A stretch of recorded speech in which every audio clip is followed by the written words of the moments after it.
Last night, before the 12th sellout crowd of the year at Shea Stadium this season, the New York Mets and the Pittsburgh Pirates met in Game 1 of a big four-game series.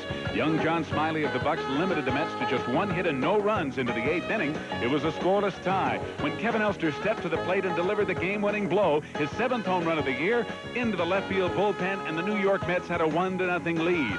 Behind a brilliant three-hit complete game shutout pitching of Bobby Ojeda, they won Game 1 of this series 1-0. And tonight, they do it again in Game 2 between the Mets and the Pirates, coming up next right here on WWOR-TV.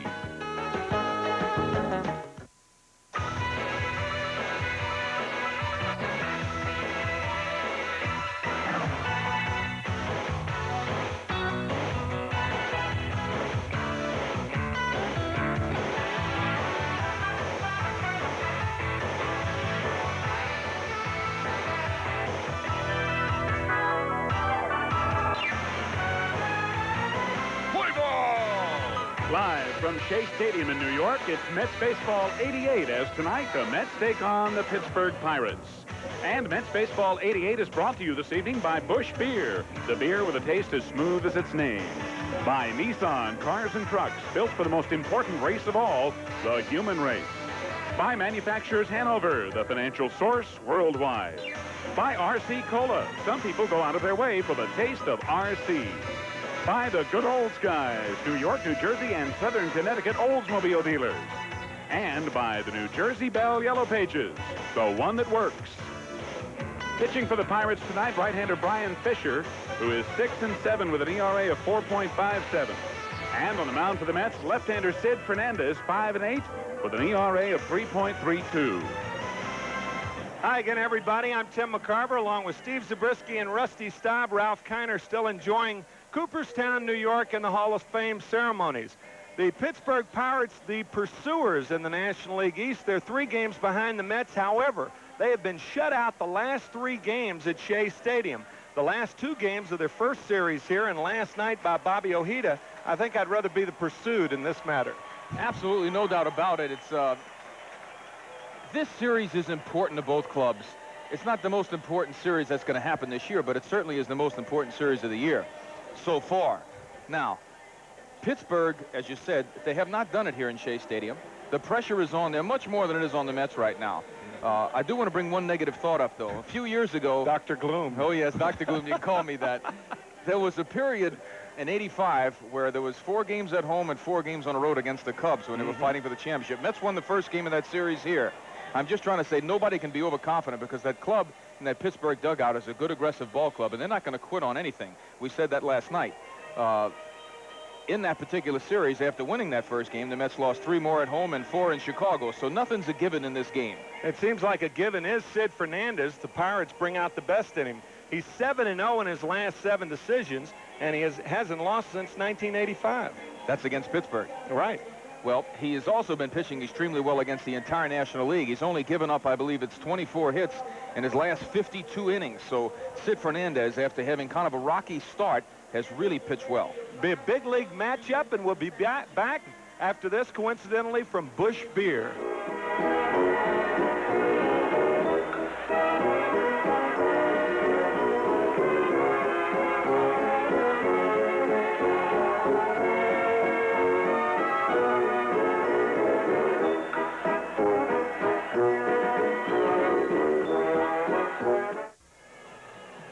The numbers on Sid Fernandez, as far as his year is concerned, are not that good. 5-8, a 3.32.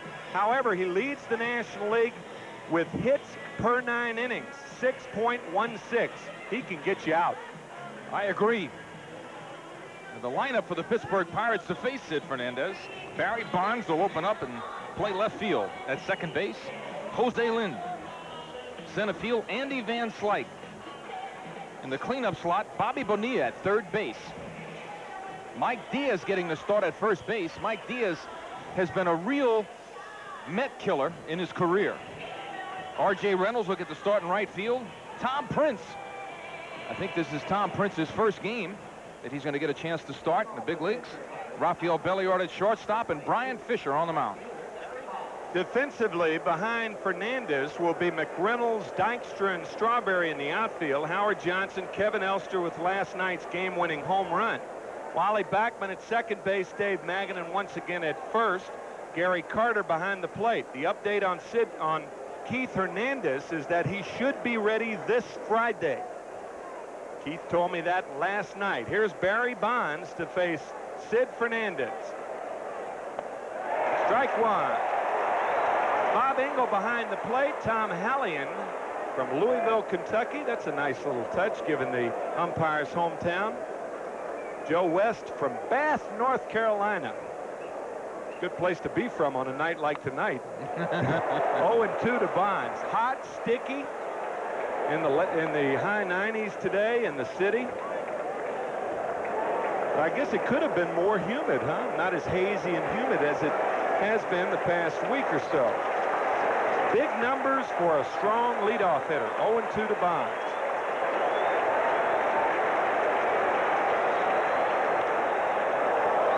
Still 0-2.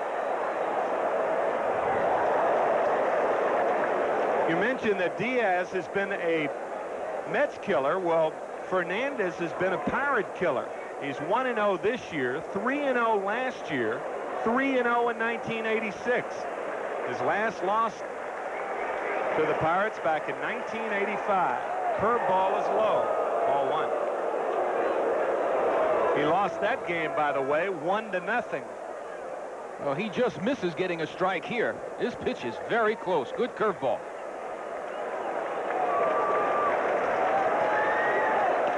High, ball two. 2-2 to Bonds. Talk about a productive leadoff hitter. He has had 9 doubles, 1 triple, 5 home runs leading off a ball game this year.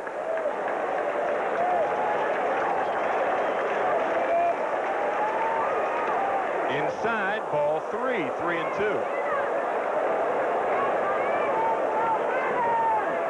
Jose leaned on deck.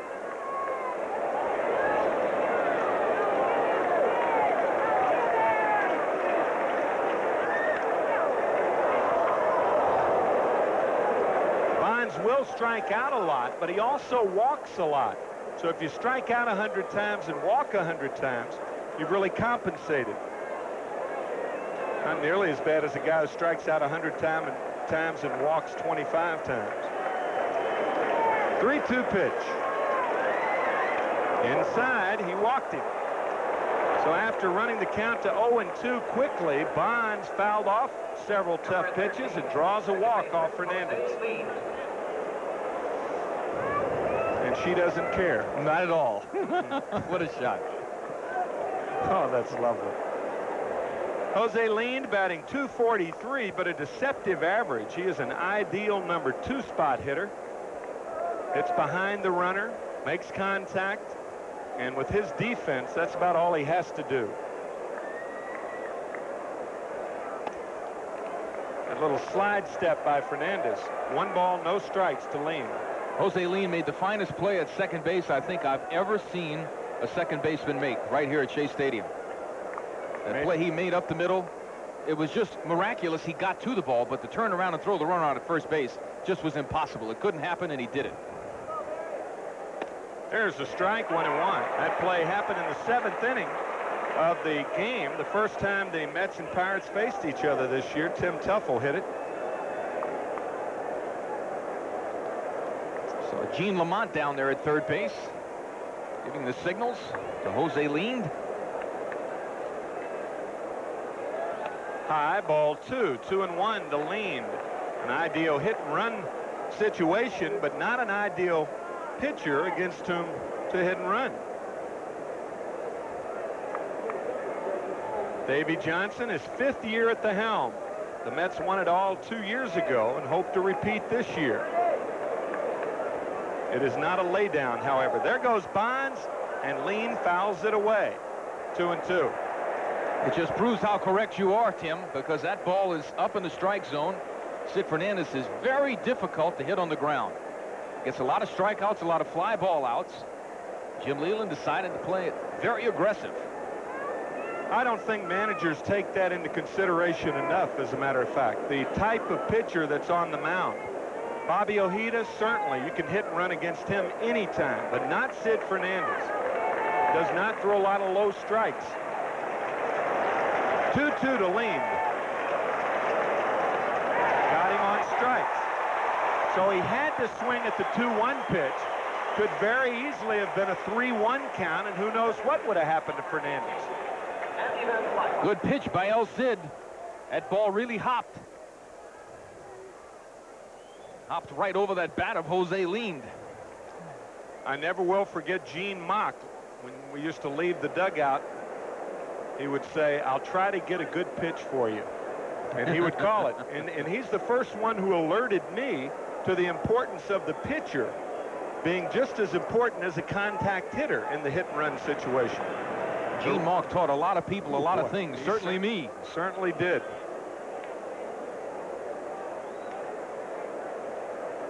Andy Van Slyke now. 14 doubles, 14 triples, 16 home runs. 0-1 to Andy. Andy Van Slyke against those left-handed pitchers, though, has really struggled. He's had a lot of at-bats against them. He's hitting less than 200. You see that differential right there. That's a biggie. 134 points difference.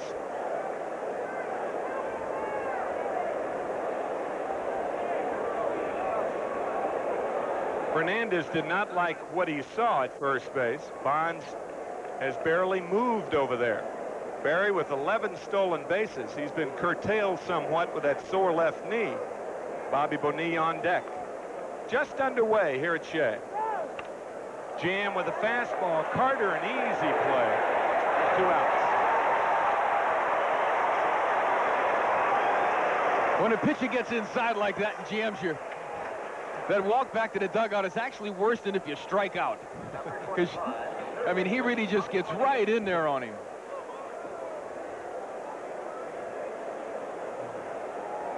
Well, we both have gone back into dugouts after doing that. That's why I'm telling you. It's worse. Seeing the hands over the face of God. So-called friends. Yeah, you know they're laughing at you. That's the worst thing. Bobby Bonilla took off this year like a house on fire.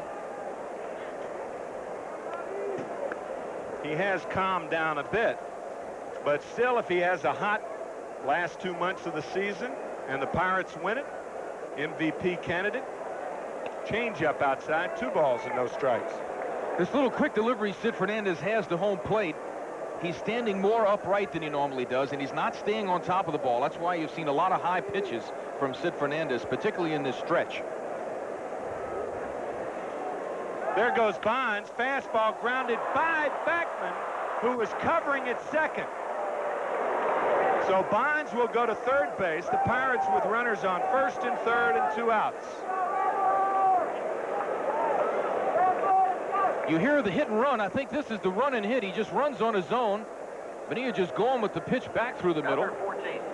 Wally Backman had his momentum going so hard to second base, he could not stop, turn around, and make that play. A lot of people talk about the run and hit as though it were a sign from a third base coach. It's not a sign. The runner runs and the hitter just sees a pitch that he wants to hammer. And Bonilla did just that. Had Backman not been covering, it would have been to Backman's right instead of his left. He wouldn't have got it either way. Right. Mike Diaz, the batter. Batting only .233, but Fernandez knows how dangerous Diaz is. The reason why Diaz is in the lineup tonight is because he has hit Sid Fernandez extremely well. He has not hit good against left-handed pitching, oddly enough. He has had a very good average, over 300 against right-handed pitching. He's hitting under 200 against left-handed pitching. Weird, but true. Sounds like Bill Stern. 1-0 to Diaz.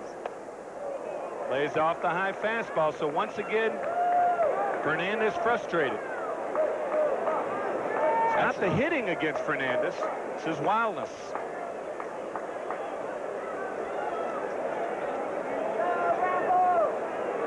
Two and 0 to Diaz.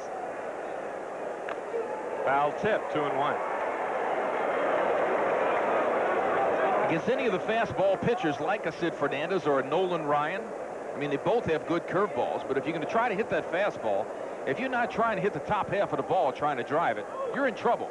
You try to lift these guys, all you're going to do is strike out, pop up, and fly out. Going to be lifted out of the lineup. Yes, quickly. You will get very few attempts. Popped up. Right field, Strawberry in. And he makes the play. Side saddle. No runs, a hit, 2 left. After 1/2 inning of play. No score. We're back after this from the New Jersey Bell Yellow Pages.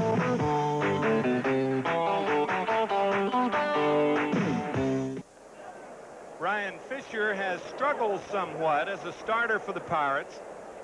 His struggle was exacerbated by a bad right shoulder back in the middle of May.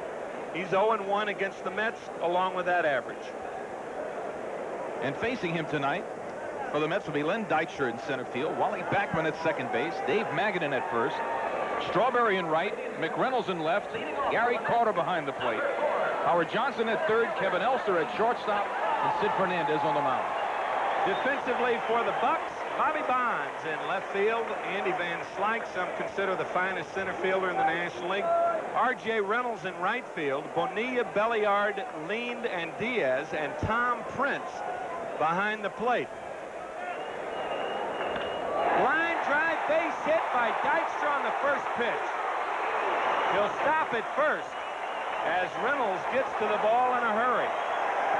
1 pitch, 1 base runner for the Mets. Leadoff hitters are the spark plugs of most teams. The Mets certainly need that 1-2 slot to get on base. Dykstra's been really swinging the bat well for about a month now. Batting .320 in his last 40 games. Here's Wally Backman. Wally batting .292 on the year after that dismal start. He wanted to bunt. He takes a fastball high. Bonilla close enough to Backman to shake hands with him. They're just saying they're going to take it away from him.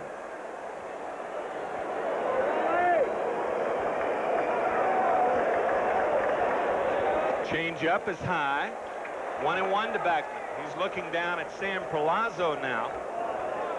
Good hit and run count. He may bunt. The way the Pirates have been scoring runs, a bunt here wouldn't be a bad play.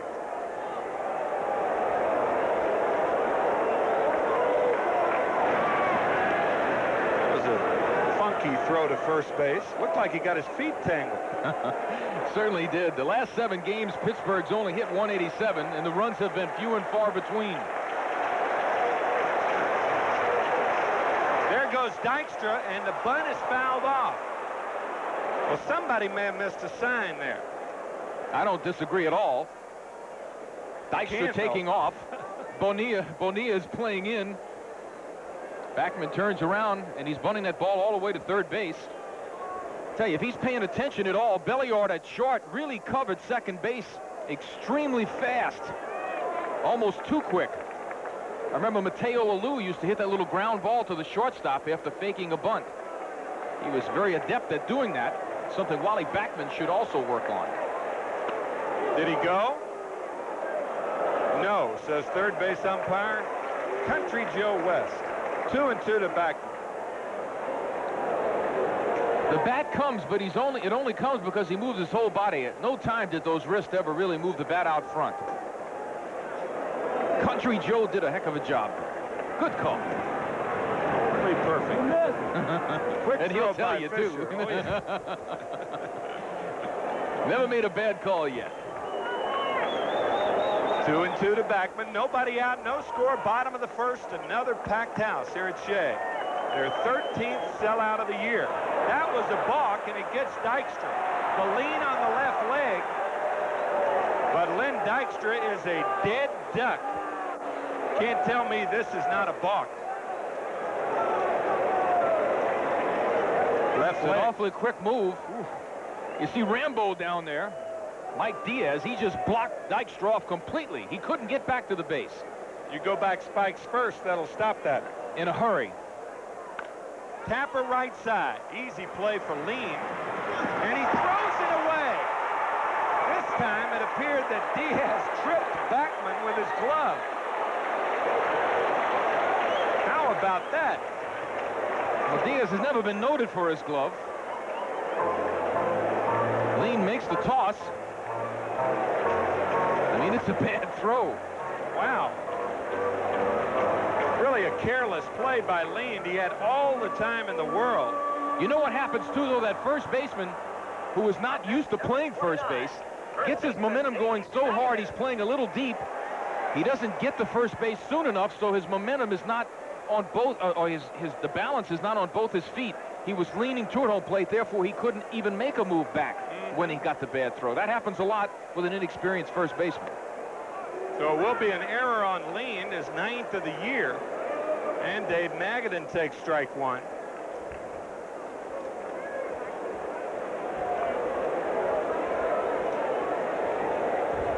Certainly would have been a great play if he had done that, though. Line drive hard, but Andy Van Slyke is right there, and he makes the play. 2 outs in the batter, Darryl Strawberry. Now batting, number 18, Very unusual tonight in that both pitchers were born in Honolulu. Both pitchers. Brian Fisher grew up in Aurora, Colorado, but he was born in Honolulu, as was, of course, Sid Fernandez. Inside, ball 1.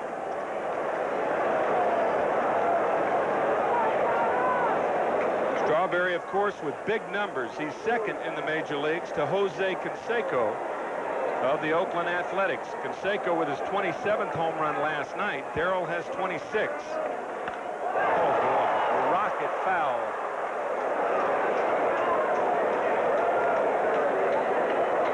All the blue caps in the stands, there's a reason for that. This is Mets cap night here at Shea.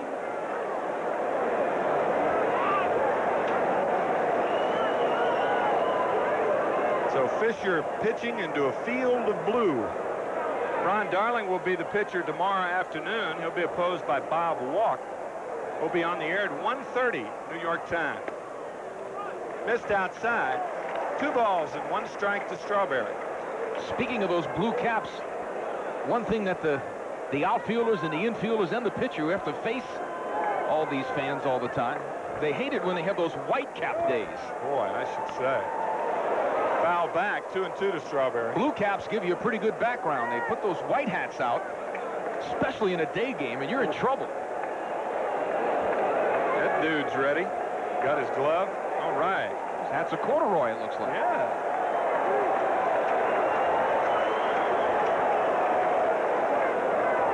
Dykstra led off the inning with a base hit. He was picked off first base on a quick Fisher move.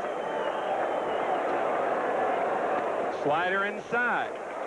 So Diaz will probably move behind Backman.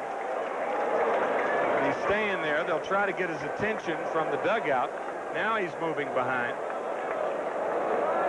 And Backman, of course, will be off. 3-2, 2 outs.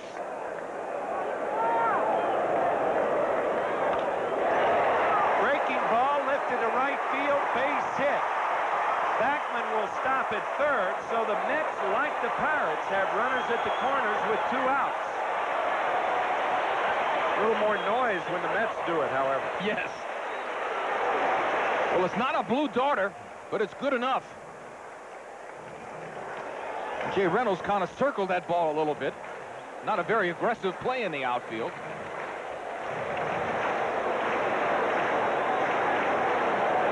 So Darryl with a knock, and that'll bring up Kevin McReynolds.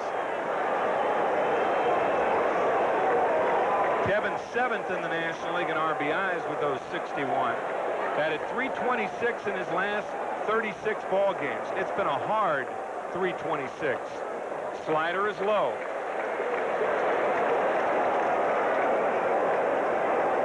Fisher wants to talk to Prince. A lot of pressure on a young catcher in a pennant race.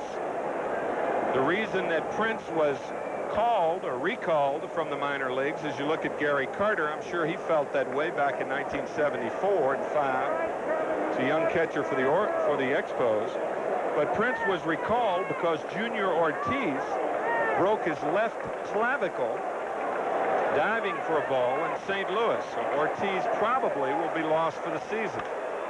Fly ball left field and playable. Reynolds makes the play. No runs, 2 hits, 1 error, and 2 left.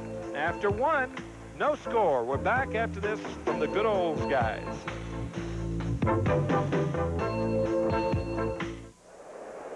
The Pittsburgh Pirates here at Shea Stadium have now gone 28 innings without scoring. The first series in, Jim Leland's crew beat the Mets 8-5 behind John Smiley. Bobby Ojeda, the losing pitcher in that game. That was back on June 20th. Well, the 21st and 22nd, the Mets shut out the Bucks, and last night they shut them out, all 9-inning games, and they failed to score in the first inning tonight. R.J. Reynolds, the batter. 0-1 to R.J. Robert James Reynolds. That RSC you see on the shoulder is after the mayor of Pittsburgh, who passed away, who was one of the real reasons why the Pirates kept their Major League franchise. Remember his name, Timmy? Richard Caligiuri. And a baby. I knew you'd have that on the tip of your tongue. Change up outside, 1-1. Yeah, he passed away this April. And in honor of the late mayor, the initials on the right sleeve of all the Bucks players. 1-1 to Reynolds. Line to right, Strawberry makes the play. Darrell didn't look like he picked that ball up right away. He recovered nicely. We do have the twilight time now. Tom Prince. And Sid Thrift, over the past 2 years, has been anything but the twilight zone when it comes to deals. He has been a dealing dude. Tom Prince remembers Shea Stadium. See, he's got power in his first major league at bat here at Shea. He hit a home run against Bobby Ojeda last year. 2-run homer. That was back on the 27th of September. It was not his first major league at bat, however. 1-0 to Tom.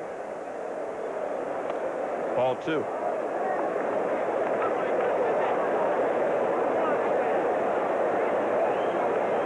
Wow. 16-1 under Joe Moore. Unbelievable. The Yankees winning their game also. Detroit hosts the Texas Rangers, and we look out at the scoreboard. It's raining in Detroit now. But if Detroit should lose tonight, the Yankees in Detroit will be tied for first, and the Red Sox a half a game back. There's a strike to Prince. 3-1 to Tom Prince.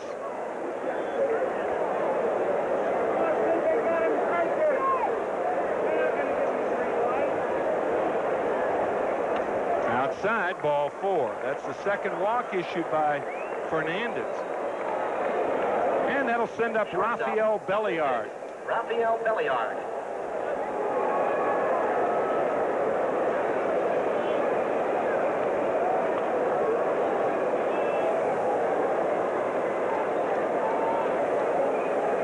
.203 at-bats, 4 extra base hits, all triples. He does not have a double this year.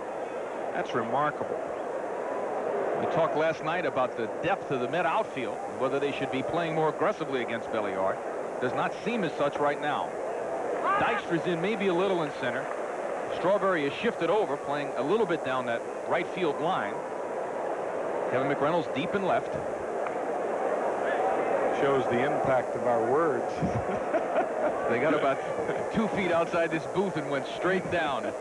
In the tank. 0-1 to Belliard. No score, top of the second.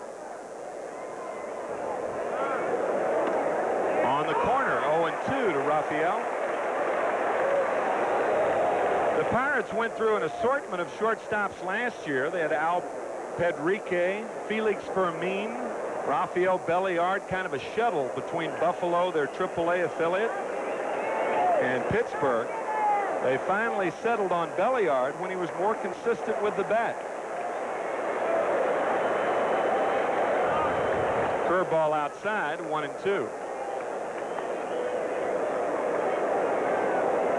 Belliard 8 hits and 19 at-bats against the Mets.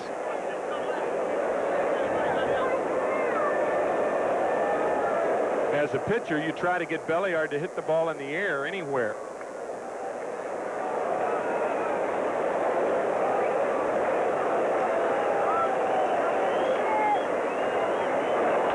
And he did. Backman's going to double up Prince at first. That may seem like an insignificant play, but remember, the pitcher leads off the third after that base running blunder by Prince. No score after 1.5. We're back after this from RC Cola.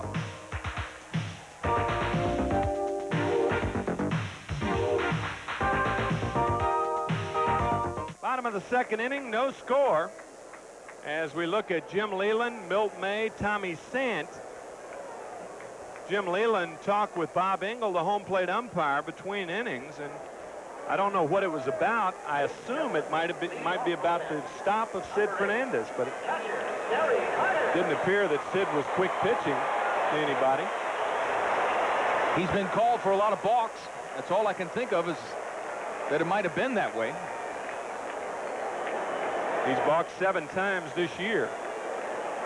Gary Carter, the batter. Since the All-Star break, Gary has batted .308, so he's picked up quite a bit, batting .246 on the year. 1-0 to Carter.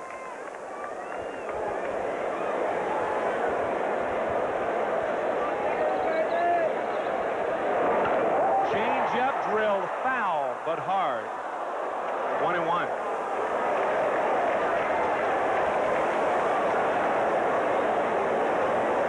Gary's been swinging the bat a lot better of late. Right on this ball. Just pulls it a little too much. Good slider. 1 ball, 2 strikes to Carter. Things are tightening up in the National League West. The Houston Astros, with their victory over the Dodgers, are now 3.5 back, and the Giants won. They're 5 back now. 2-2 to Carter. Ryan Fisher must have been paying attention to the game last night. The success of Smiley with breaking balls has certainly been apparent in the amount of breaking balls he's throwing. There's another one, and it misses outside. 3-2.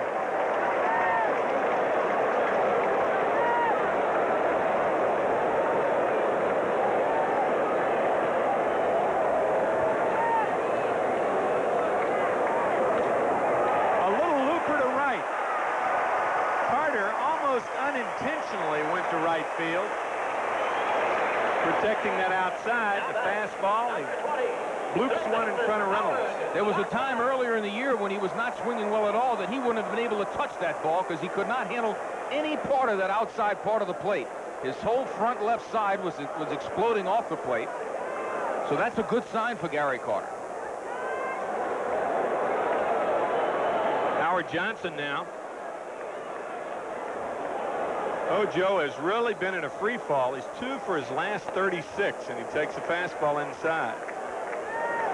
Batting only .228 now, but he does have 17 home runs. See that 1 RBI in the last 14 games.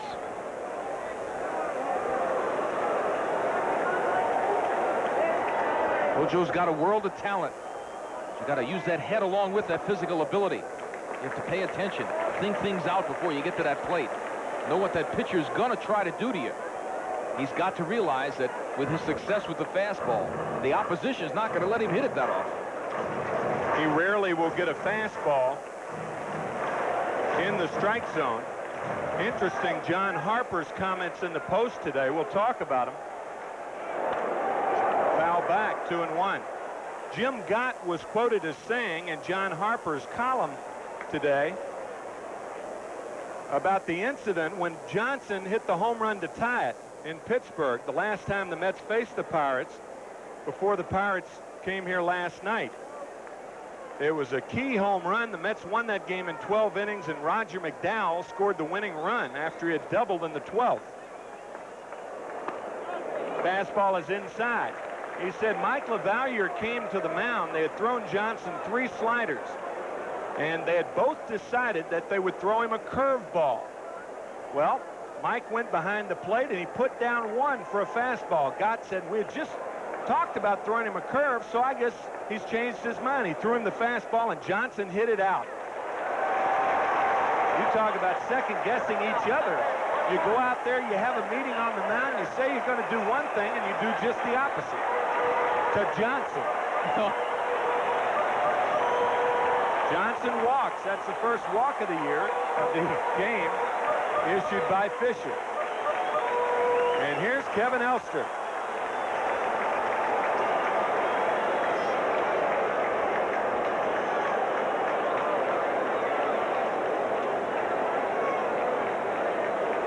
Kevin with that dramatic one-out first pitch home run off John Smiley last night in the 8th inning. Take a look at that home run now, I believe. And baby Jeff, here's Smiley. He gets that fastball right where he wants it. He knew that ball was out when he hit it. It's a pretty close play. He didn't exactly burst out of that batter's box. Well, the crowd in a frenzy, and that put the Mets 3 games out in front of the Pirates. Bobby Ojeda, a 3-hit masterpiece. Smiley also gave up 3 hits, but one was Elster's homer, and he's bunting. How about that? Fastball for a strike.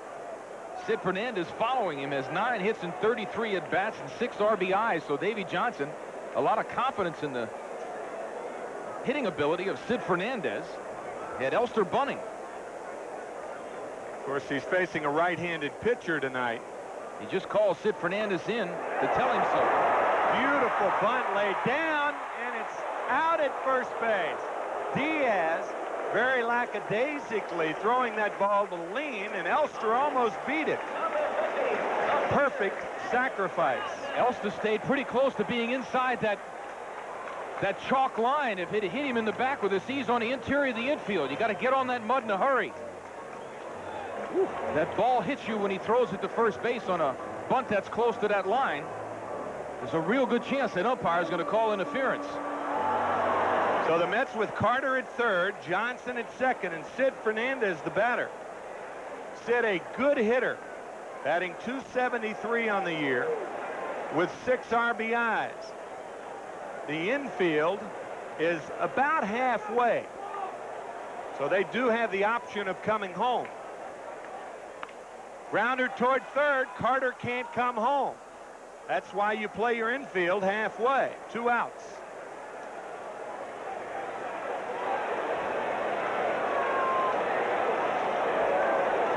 Sid drives it right in the ground. Lean sees all the way that Carter's not going. So here's Lynn Dykstra. Something got his fancy.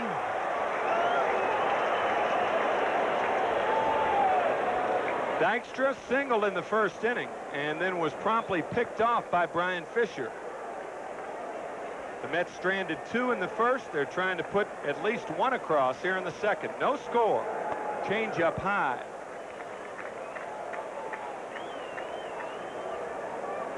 Van Slyke, the center fielder, shading Dykstra about 3 steps to pull.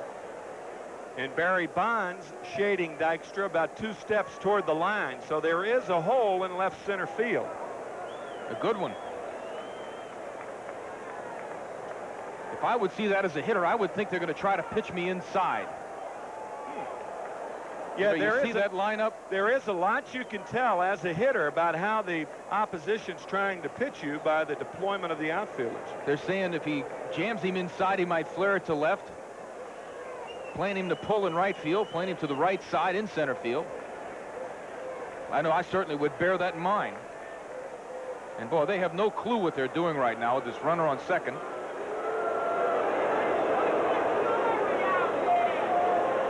Prince certainly doesn't want to make a mistake here. Princes don't make mistakes. I'm gonna lay off that line. That's why they're princes. Well, Tom's back. He appears to have things. Speaking of princes, Understandable it now. makes me think of Bob Prince. Yeah. Who was one of the truly great announcers I should for say the Pittsburgh Pirates for 20, 30 years. The gunner. It almost hit Dykstra, and it almost was a wild pitch. 2-0. Well, whatever they decided to do through that whole conversation, this pitch was not the one they wanted. Almost gets Dykstra. Of course, Lenny makes some peculiar moves at the plate now and then. This was just trying to get out of the way. Looked like a new dance step. What do they call that thing when they slide backwards? A dance, the moonwalk. Oh, yeah. That's right up my alley. High, ball 3-0. That's one dance step that will not catch the fancy of the public. I hear you. And the youth of our country, we hope. Well, with first base open and Backman on deck, we wonder how Fisher will pitch to Dykstra here and whether Dykstra will have the green light. Nope, taking all the way, and it's ball 4. Second walk of the inning given up by Fisher, and here's Backman. It's the fastball just off the plate. Backman has struggled with men in scoring position. He swung the bat extremely well for about the last 3 months. But with those men in scoring position, he's only hitting 139. Davey Johnson has insisted that that stat be on the paper when they send those stats around to the different clubhouses. I'm sure the opposition's paying attention to that too. Ray Miller now, who was formerly the pitching coach for the Baltimore Orioles before he got the managing job of the Minnesota Twins. He was fired in the middle of 1986, and the then interim manager, Tom Kelly, took over. And all Kelly did was reap the benefits of at least some of Miller's work with the Twins.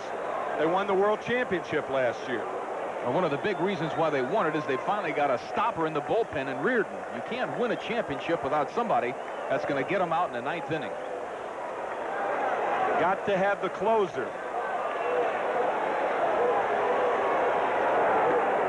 On the corner, strike 1. 0-1 to Backman. He was on an error by Jose Lind in the first. No score, bottom of 2. So far in this game, Bob Engel has given that side of the plate. The inside fastball to the left-hander, he has not been giving. They should be paying attention to that.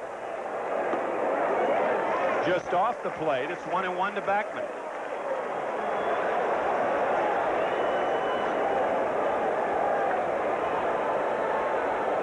Sid Fernandez going after victory number 6 this year.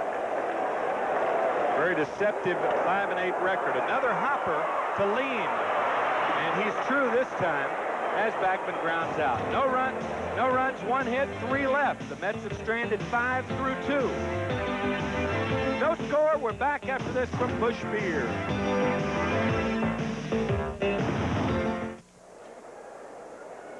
Ray Miller and Brian Fisher continuing to talk. Miller has been in trouble in both innings, but we have no score here in the top of the 3rd inning, and Brian Fisher takes ball 1.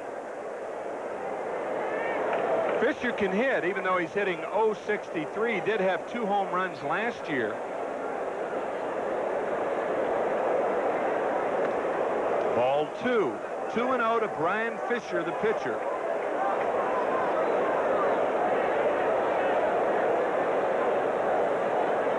It's a very intense stare by Fisher. You know he's taking all the way. 2-1. I mean, he was looking like he was going to go for the pump. You know he's got to take. Deceptive stare, huh? He should have taken that one. And it's 2-2. That was an eye-high fastball. Got a little smile out of himself. He missed that ball by a foot. There's the eyes. So Fisher fishes once again. There are 2 strikeouts now for Fernandez, and Barry Bonds is the batter.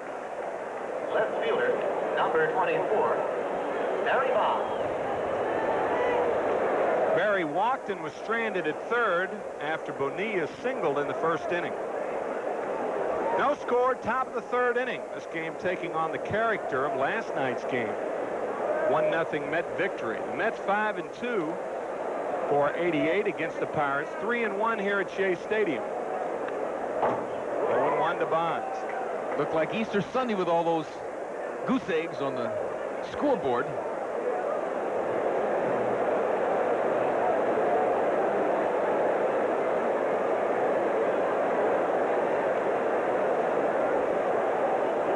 The Expos lost last night. They're 8 games back. They're hosting St. Louis again tonight at Olympic Stadium in Montreal.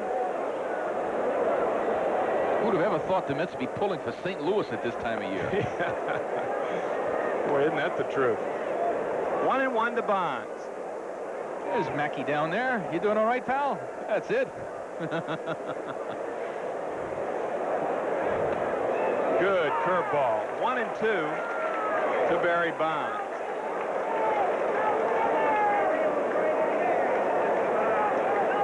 Sid Fernandez, good breaking ball here.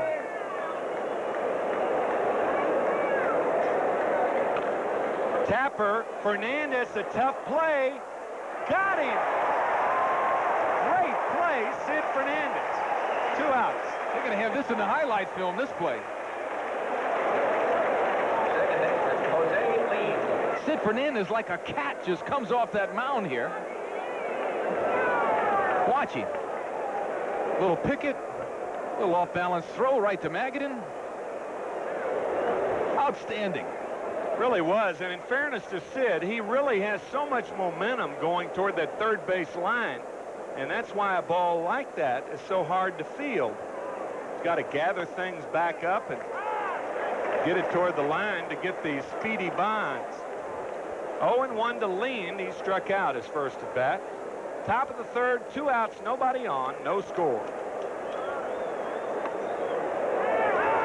0-2 to Lean. The curveball just hits.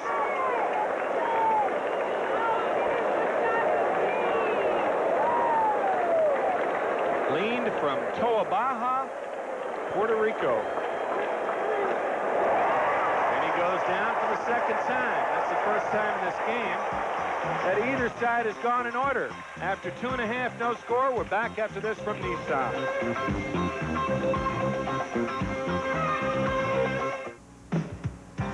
Now you can add to your Mets home video library with At the Ballpark, the 1987 Mets highlight film.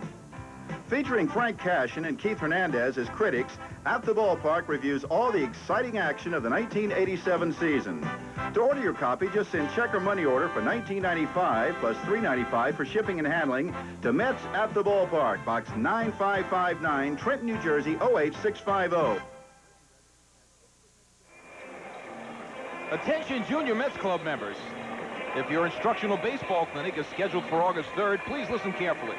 Junior Mets, along with one parent or chaperone, will sit in the field-level seats. You must bring your Red Official Clinic invitation card to gain admittance. Met coaches will instruct as various players demonstrate baseball skills. Junior Mets members will not be allowed on the field. Remember that, not on the field. Parking will be available at Shea Stadium, and everyone will enter the clinic through Gate C. The Mets look forward to seeing you at Shea. They do indeed. All the Junior Mets members, that's a nice thing, that clinic. Dave Magadan will lead it off for the Mets here in the bottom of the third. Scoreless ball game. Magadan hit the ball sharply his first time up, but right at Andy Van Slyke in center. Change up, strike one. As we told you, Davey's been in a little bit of a slump. He's only had 3 hits in his last 23 at-bats. Curveball, strike two. May have hit the hardest ball of the game last night. A shot, I mean a deep, high fly ball. Van Slyke made a nice play on the warning track in dead center field. Curveball grounded right side. Jose Lean scoops it up and throws him out. One away, and the batter, Darryl Strawberry. Up next, the right fielder, Darryl Strawberry.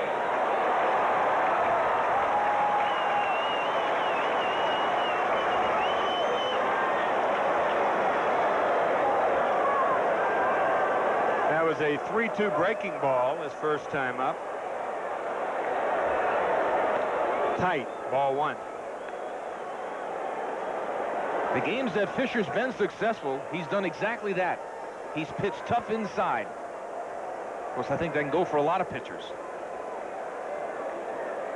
Ooh. That's long ball city. You're flirting with danger when you move that ball down in that zone. He gets it in enough, though. Just on the inside part there. It's a good swing by Strawberry. Indeed it was. 1-1 to Darrell. If you come inside to jam hitters, you jam them at the waist. You do not jam them at the knees. Definitely not. And I told you earlier, Bob Engel is not calling that pitch inside there. He is giving that outside part of the plate, though. That little bit on the outside, but nothing on the inside so far. 2 balls, 1 strike to Strawberry.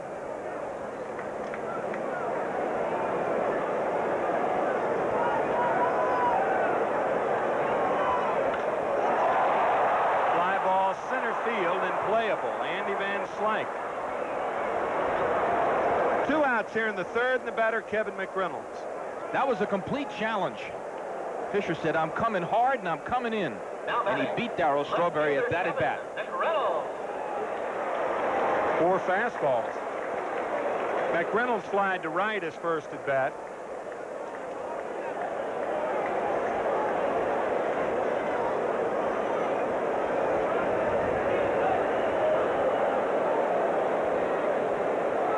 Out the infield is playing McReynolds rather strangely, playing him to pull on the left side. Look at the hole up the middle. Of course, there are 2 outs. But McReynolds really a straightaway hitter. 1-0 to Kevin. Bad ball, 1-1. And the topper is they just pitched him outside. Yeah. Catcher set up, down and away. Give him up the middle. Play him one way, pitch him another. Doesn't make much sense. Curveball grounded left side. Gobbled up by Bonilla, and he throws him out. So both sides were retired in order in the 3rd. Still no score. We're back after this from Manufacturers Hanover.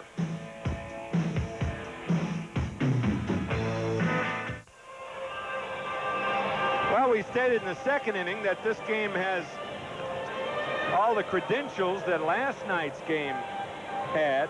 A 1-0 game won by the Mets. We're in the top of the 4th, a scoreless ball game. 3 hits for the Mets, 1 hit for the Pirates, and back in again a happy Steve Zabriskie. You're very, very happy, very chipper tonight, pal. Got a lot to be happy about. A lot of spring in your legs. I noticed you in the press room. Give me a bat. I'm ready to go. I don't care. Andy Van Slyke will lead it off, and we will remind you before he does that you're watching Mets Baseball 88 on WWOR-TV, Secaucus, New Jersey. And we are happy to be bringing you Mets baseball as always. Van Slyke popped out to the catcher Gary Carter in foul territory in the 1st. And he takes high and tight, ball 1.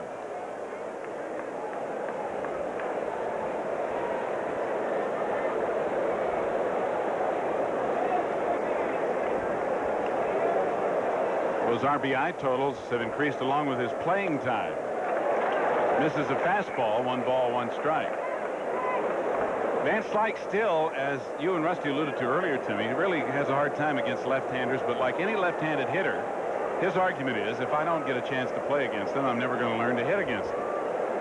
But when he was with St. Louis, Whitey Herzog platooned him for the very reason. On the outside corner, Van Slyke disagrees. It's 1 ball, 2 strikes. Well, he gives you so much on defense that you can afford to play him against left-handed pitchers.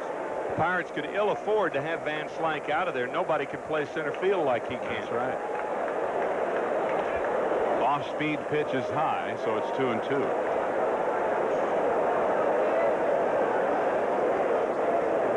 I would do the same thing. Have him in there every single day. I don't know whether I'd hit him 3rd, though. Against left-handers, right? Yeah. Right. Yeah. Fights one off in and out of the Pirate dugout as they scatter. Leaned, hatless, jumping out of the way. And if there's anybody who could jump out of the way, it'd be Jose Leaned. Jump over a house. Still 2-2 to Andrew. There's Jose. Legendary jumping abilities. Chico, they call him. He has an idea about how to play the game.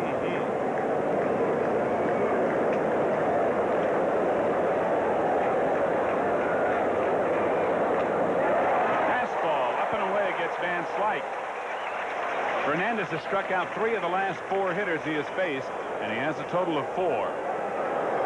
Tonight's game being brought to you in part by your Lincoln Mercury dealers and by the New York Daily News, New York's hometown paper. Here's Bobby Bonilla with 1 out and nobody on. Bonilla has the only hit for the Pirates, the single to center in the first inning. Ball 1. Wonder how the disc jockeys on WDVE are doing. Those are the guys with the another thing about New York, another thing to hate about New York. Yeah, right. High heat makes it 1 ball, 1 strike. You can see that Bonilla had the most home runs by any switch hitter in 1988. Howard Johnson and Eddie Murray tied for second.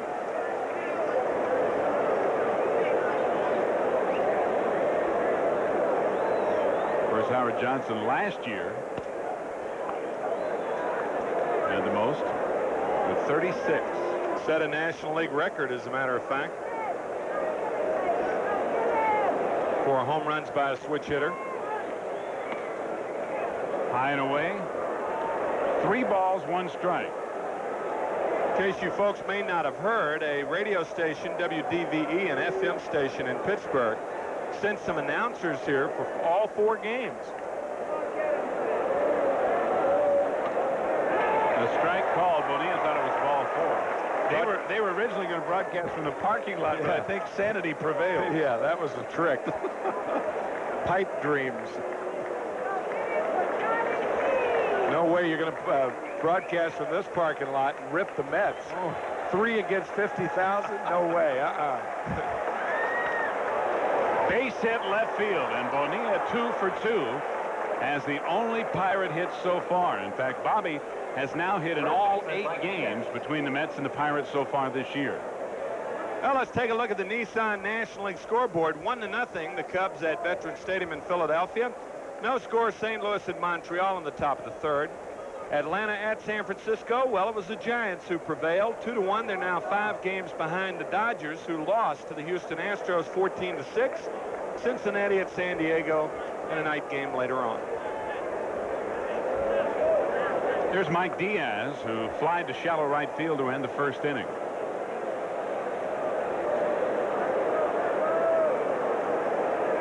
One out, 1 on with Bonilla at first. No score. We're in the top of the 4th inning. Off speed outside for ball 1.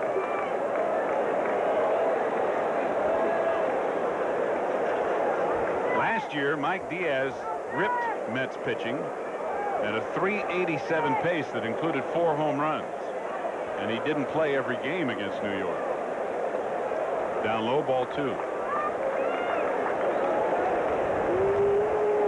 Magadan in from first for a brief conference with Fernandez. I'll tell you, with a guy like Bonilla at first base, I would not take that slide step toward home.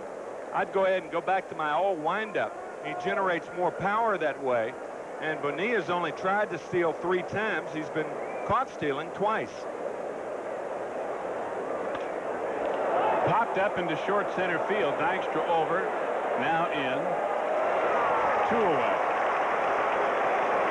Fernandez has 2 ways of delivering the ball from a set position. One is the high leg kick, and the other is the little shuffle step. Here is the high leg kick. And he got the little extra mustard on it. That probably was a big reason that Diaz flied out instead of popping one out of the park. You just don't have the velocity with the slide step. And Magadan may have been told from the dugout to go over and talk to Sid. Maybe. Now the batter, R.J. Reynolds, who takes a breaking ball outside ball 1. Sid is so concerned about trying to hold runners on, and the Mets and Mel Stottlemyre have worked a lot with all the Mets pitchers to improve that he's obviously going to try to do it no matter who the base runner is in an effort to get the ball to the plate more quickly.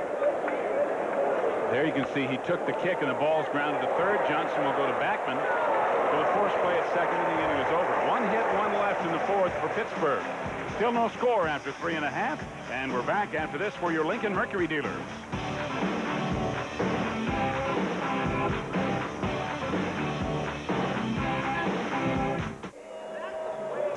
Lounging in the bullpen and enjoying the show on Diamond Vision between innings.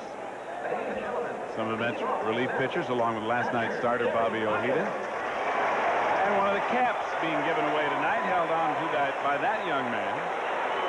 And that young man has been pitching quite well, not only tonight, but for the last few starts. No score as we go to the bottom of the fourth, and Gary Carter, who singled to right in the second inning, leads it off against Brian Fisher. But not until Fisher and Prince have a little conversation. I don't really understand this. I mean, they had a chance to talk in the dugout. Neither one of them hit. They have had a lot of problems getting together, Fisher and Prince. Prince catching his first game. Jim Leland with a little expression of exasperation right there. Probably talking about the same thing. Breaking ball to Carter is called a strike, 0-1.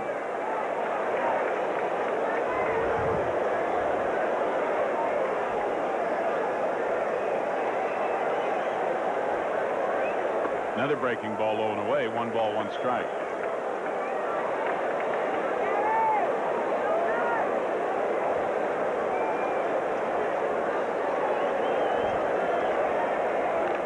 That one right off the mask of home plate umpire Bob Engel.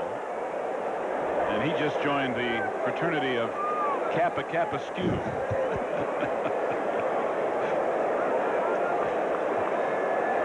Knock your head askew. Also a brother fraternity of Mask Askew. 1 ball, or rather 2 balls, 2 strikes to Gary Carter. That was a sly way of getting that in there for the Kappa Kappa Askew group.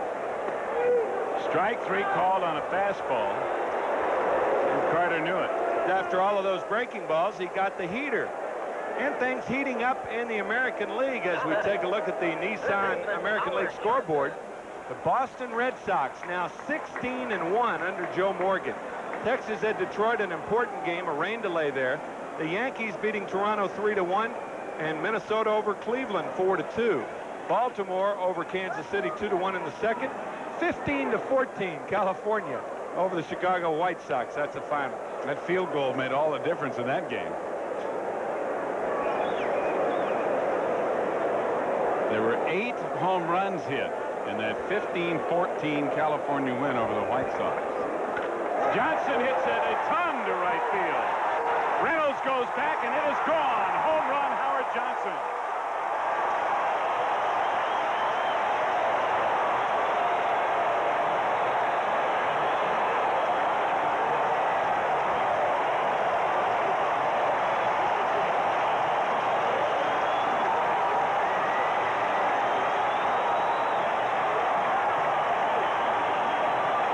The Mets lead 1-0, and the home run does it again for New York.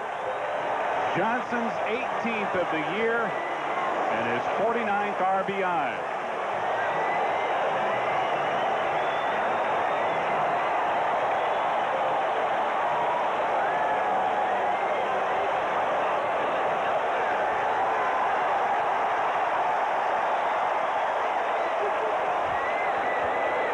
Trying to slip a fastball by Howard Johnson is like trying to slip Tweety Bird by Sylvester. I'm telling you, no way. Forget it. He is as much a fastball hitter as anybody in the National League, maybe anybody in baseball. He can turn anybody's heat around. So the Mets out in front, 1-0. Kevin Elster, who homered to win last night's game 1-0, lays off the breaking ball, or did he? No, he did not. Tom Hallion, the first base umpire on the appeal, calls it a strike. So it's 1 ball, 2 strikes to Elster. We'll see if it stayed high enough. No. They didn't say he went too far, did they? They appealed to Hallion. Oh, he Hallion did. He yeah. did. Well, he certainly didn't go too far. I didn't think so. Popped up, playable. Mike Diaz back and makes the play in foul territory for the second out of the inning. The home run by Johnson, the 11th home run that Brian Fisher has allowed this year. And here's Sid Fernandez, who grounded to second in the second. 2 out and nobody on, but a run in for New York. Bottom of the 4th inning. And Sid fouls one off, strike 1.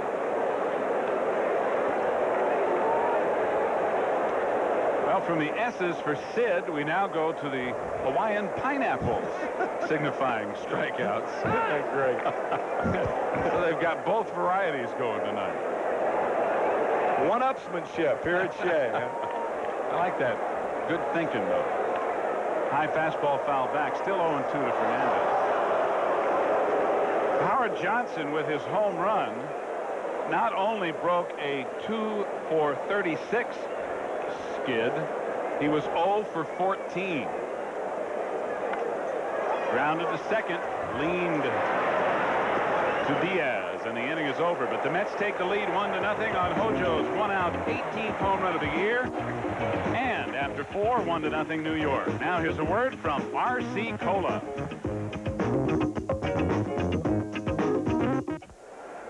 Well, with the heat and humidity here tonight, not to mention the hearty appetites that go with this fresh air and good baseball. Speaking of hearty appetites, That guy's been there before, I think. not his first trip to the concession stand. But they're doing some business here tonight, the Harry M. Stevens group, with a sellout crowd. And here's Tom Prince making his big league debut behind the plate for the Pirates, a former Wake Forest football player.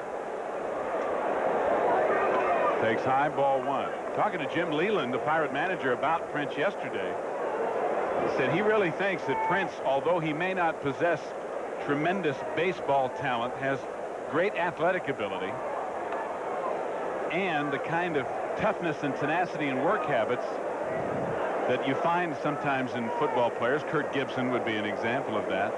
And Leland really thinks that Prince is going to be a very, very good major league player. If he has great athletic ability, why is he a catcher? Only you can answer that one. Chases the high heat. Well, 2 balls, I mean, 1 strike. usually, I was saying that tongue-in-cheek, but usually you do not find a great athlete as a catcher. You find a guy with pretty good mobility for 2 steps. You don't find a catcher who can run real well. Not with a lot of power, no flexibility. He looks kind of chiseled out for the position, however. Well, he was a defensive back at Wake Forest, so he ought to be able to run pretty well. Yeah. But mobility and quickness are not the same as running speed. That's true.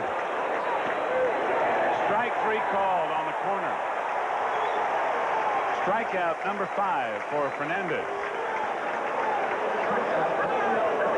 Well, Sid fell behind and went in twice with a fastball and now comes back away and freezes Prince. Welcome to the big leagues.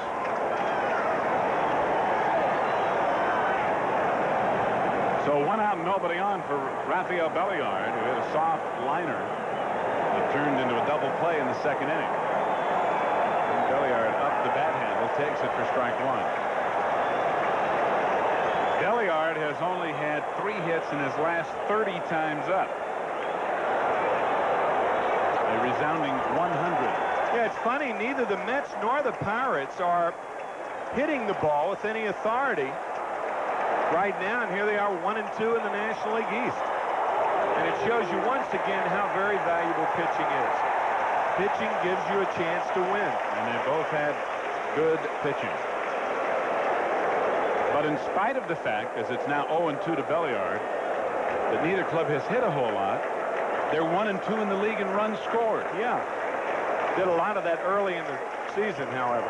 Foul back, still 0-2.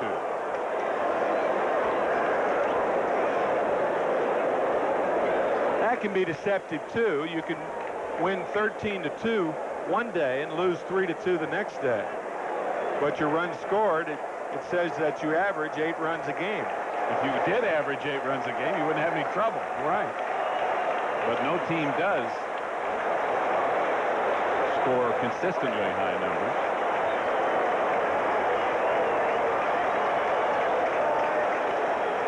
Foul back again, still 0-2. Another thing that's a little ironic about the Mets' current situation is they have a number of players who have begun to produce offensively individually, who've hit well over 300 for the last week, 2 weeks, 3 weeks, and yet the Mets still have not scored a lot of runs consistently. Now, they did in a couple of games in Philadelphia, but other than that, it's been pretty sparse for that same period of time when those averages individually have been improving. The off-speed pitch stays high and away, 1 ball, 2 strikes. It's not, neither side has a bunch your hits type of lineup in offense. Bunching, 4 out of 5 guys get hits to get scoring opportunities. El Cid turning up the heat. He has now struck out 6 in 4 2/3 innings, and the first 2 hitters here in the 5th.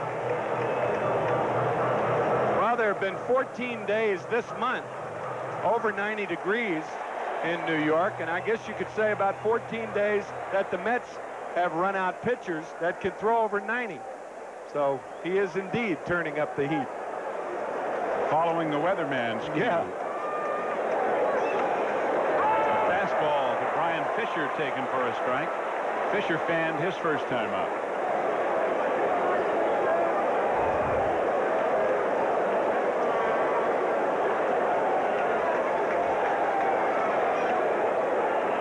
One ball, 1 strike.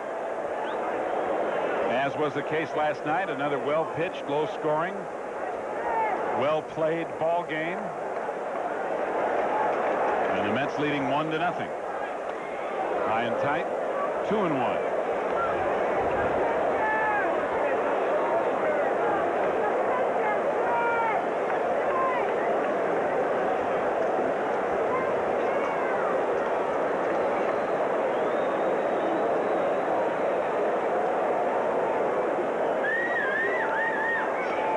Outside, 3-1. Well, it was called a strike, 2-2. Bob Engel giving a very late strike call. Bob went after that like it was going to be a ball and then fired out that right hand.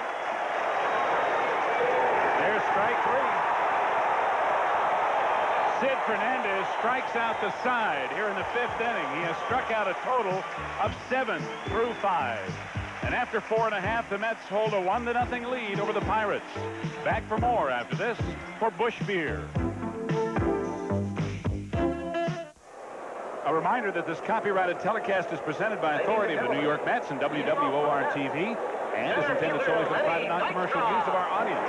Any publication, reproduction, retransmission, or other use of the pictures, descriptions, and accounts of this game without the express written consent of the New York Mets and WWOR-TV is prohibited. 1-0 New York as we go to the bottom of the 5th, and once again, here's Tim.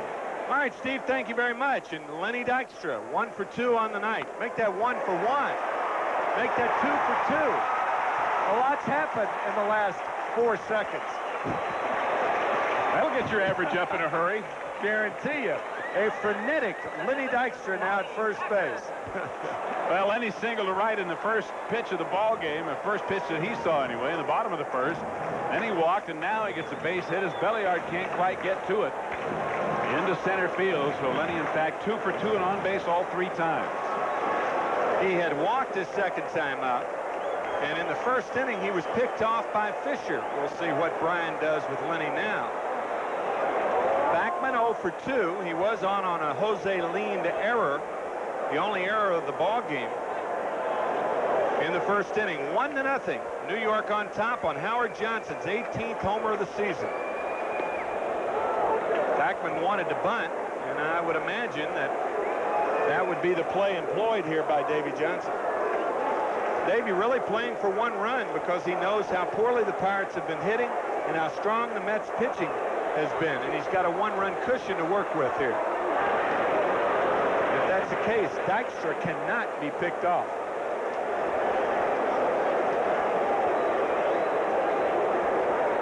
And the way Sid Fernandez has been pitching tonight, he has to feel even more confident. In fact, that Sid has seemed to get better and better with each of his last few outings. 2 hits for the Bucks, 7 strikeouts. There goes Dykstra, hit and run, lead all the way on the third base side of second, makes the play. 1 out, but on the play, Dykstra moves to second. Well, they go for the hit and run instead of the bunt, and it does keep the Mets out of the double play. Lean scampering right over the bag. Looked like he stepped right on it in the process. Got to that ball as he was covering right in front of Rafael Belliard. What an athlete he is. So Dykstra now at second base. And 1 out, in the batter, Dave Magadan, with Strawberry on deck.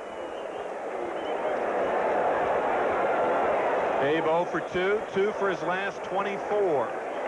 1-0 New York. Curveball strike. They fly deep to center and grounded to second.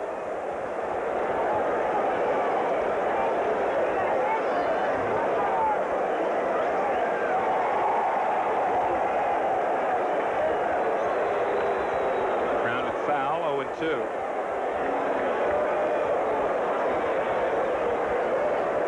Bill Robinson, the first base coach. Bill also has a son, Bill Jr., who is in pro ball. Last I heard, he was still in Oregon, Class A ball. Sam Perlazzo, the third base coach, and a good one. A guy who takes chances, and that's the kind of guy you love as a third base coach.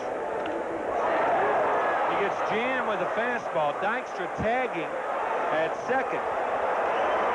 He'll move to third base, but there are 2 outs. And the batter, Darryl Strawberry.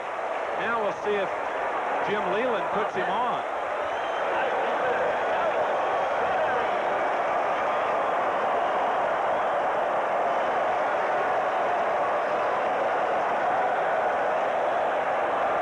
Jim Leyland appeared to be shaking his head no. I don't know whether that was in response to, do you want to walk him? Or do you want to pitch to him? Apparently they're going to pitch to Darryl. 2 outs. Strawberry is 1 for 2. Inside, ball 1. The last time Leyland walked Strawberry was first and third, 1 out, and the batter Kevin McReynolds hit a grand slam home run. So maybe that's lurking in the mind of Jim. On the corner, strike 1, 1-1.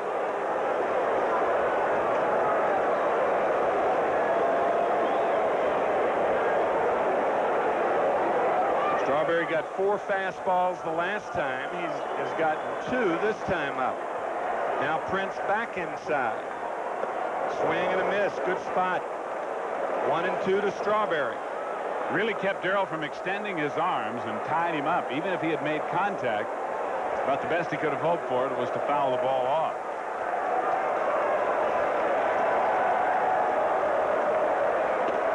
Way outside. I know it sounds like we're talking about a dog show, saying Prince setting up inside, then Prince setting up outside.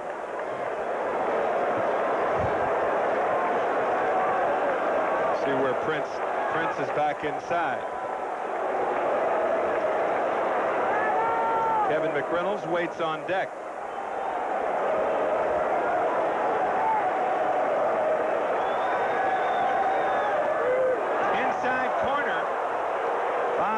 Punches Strawberry out of there, and the Mets fail to score. No runs, they hit 1 left after 5, 1-0 New York, and we're back after this from the good old guy.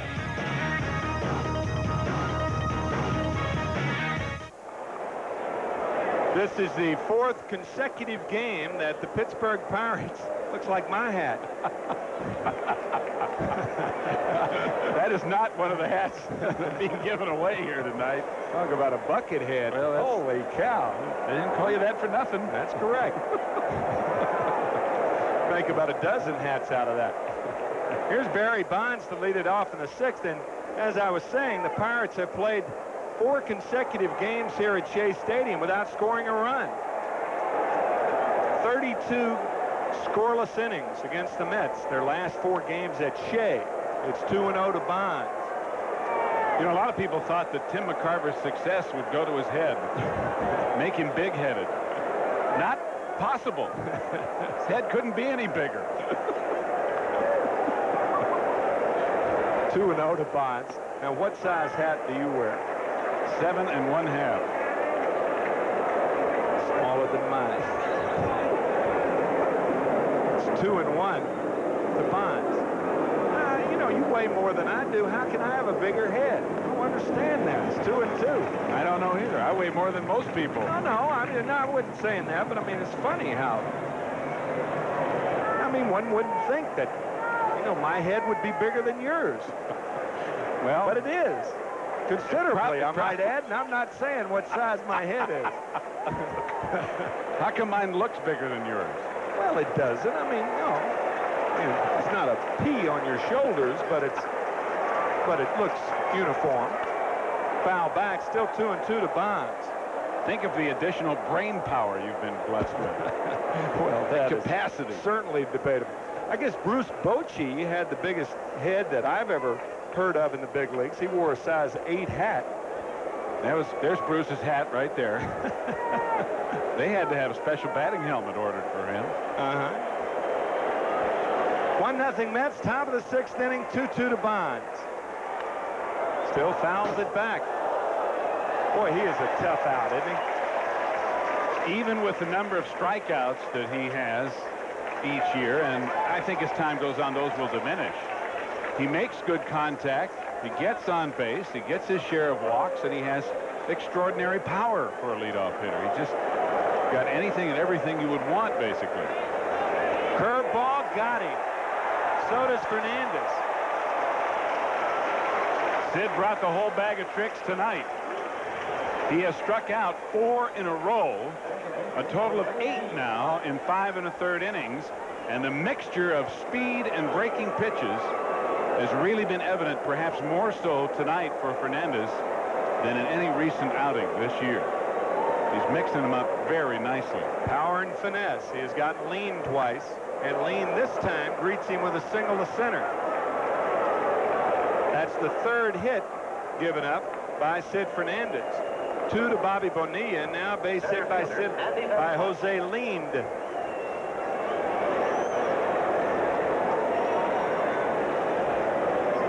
Jose's looking for the fastball all the way. He gets it, and he's ready for it. Hits a rope to center. So Lind at first base. He is a mild threat to run. He has 7 stolen bases. He's been caught a couple of times. And Andy Van Slyke, the batter, he has popped to Carter in foul territory and struck out. 1-0 New York. 1 out, 1 on here in the 6th for the Pirates. Curveball and a beauty. 0-1. Wow. That time Sid threw an even slower curve than he did to Barry Bonds in striking out Bonds to lead off this inning. Here's that slide step we were talking about that Fernandez has been featuring. See how he does not bend the knee. He just sort of steps toward home plate without lifting his foot very far off the ground. There it was again, strike 2 to Van Slyke. You compare that with his kick with a slower runner at first base. Watch how high the knee comes up and even behind his left leg. His right foot even goes behind his left leg. Not so the case. Watch the slide step directly toward home plate in an effort to get him to get the ball to the plate more quickly and give the catcher a chance if the runner is stealing. 0-2 to Andy Van Slyke.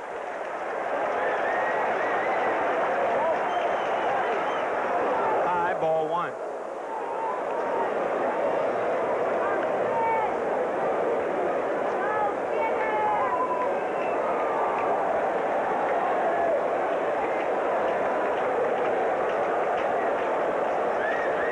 To Van Slyke. 1 out, 1 on, and 1-0 New York. They beat the Pirates last night 1-0 also. Fouled away. The Mets with a 3-game lead over Pittsburgh. In all sorts of scenarios concerning tonight's game, tomorrow afternoon and Monday's game, and then next weekend after the Cubs come to town, a night game Tuesday and Wednesday, and then an afternoon game on Thursday. The Mets go to Pittsburgh in the same situation, the overlapping weekend game. Got him on strikes.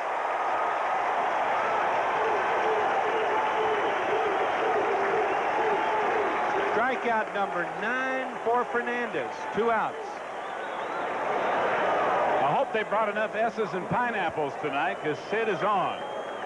Van Slyke doesn't agree with this call, but that ball goes right across the plate. Tough pitch for left-handers, and ordinarily a left-handed hitter will give up on that pitch, and that appeared to be what happened to Van Slyke, because that was a strike. Bobby Bonilla now, who is 2 for 2. He has singled a center and a left. High, ball 1.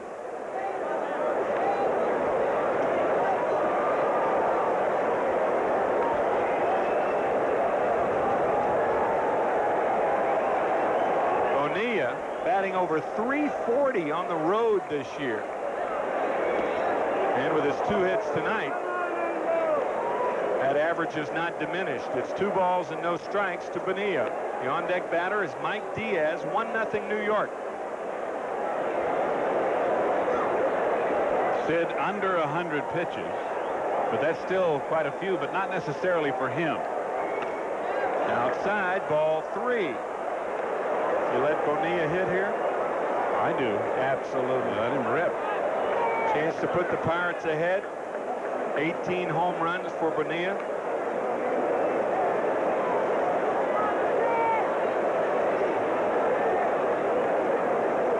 The on-deck batter, Mike Diaz. High, ball 4. And Bonilla appeared to be hitting as he took that pitch high. Second walk of the ball game given up by Fernandez, and the second time that Jim Leyland has gone to the water cooler. See Bonilla ready to take a hack, but the pitch high and away. When managers get nervous, they are near the cooler. I think that's why most of them anyway, for the most part, stay near the cooler. Yeah. It's their security blanket. They also kick it when things aren't going well. Kick it, drink from it, or cool off from it. 1-0 to Diaz. 5 straight balls thrown by Fernandez, and Carter wants to talk.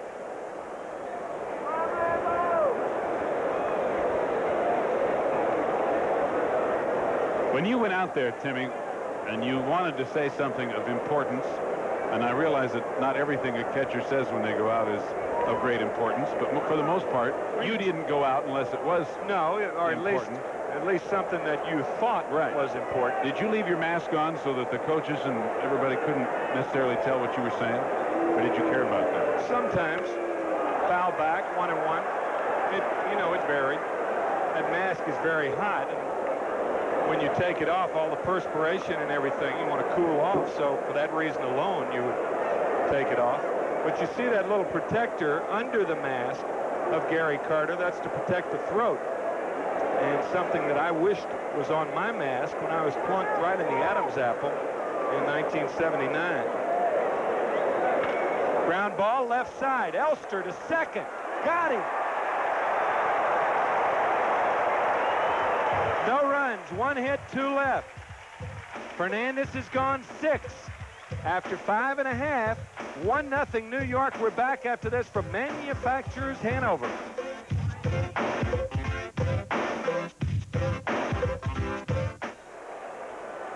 Bottom of the 6th inning, and the Mets and Pirates have another pitcher's duel going.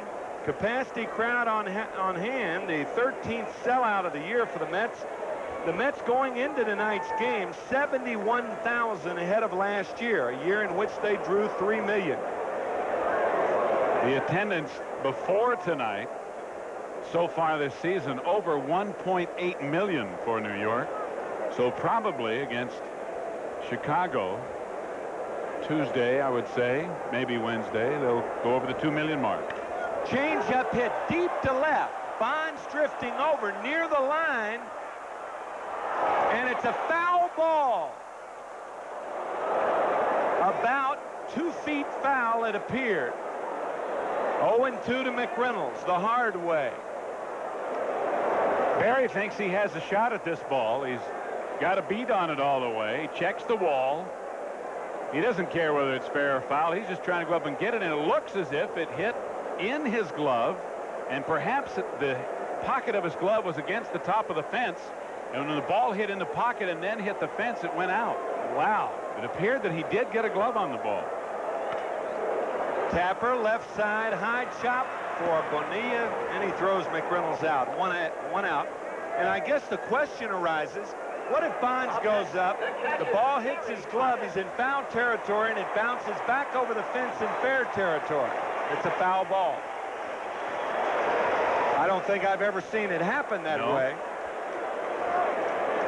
See, right in and out of his glove. Had the ball gone the other way over the 338 sign, inside the pole after he touched it, it still would have been a foul ball. Interesting question, though. And one that certainly can be brought up on that particular play, because if his hand's going to his left, he could have swatted that ball to his left, and it conceivably could have gone over the fence, and it would have been a foul ball. Huh. I found that exciting. 0-2. 0-2 to Carter. Learn something new every day. Rusty Staub is breaking up behind us. Something you find amusing, Mr. Staub? Rusty may not be able to work the last 3 innings tonight. He's having a fit of hysterics. Another one grounded toward Bonilla. Drops it, picks it up, and throws Carter out. 2 outs.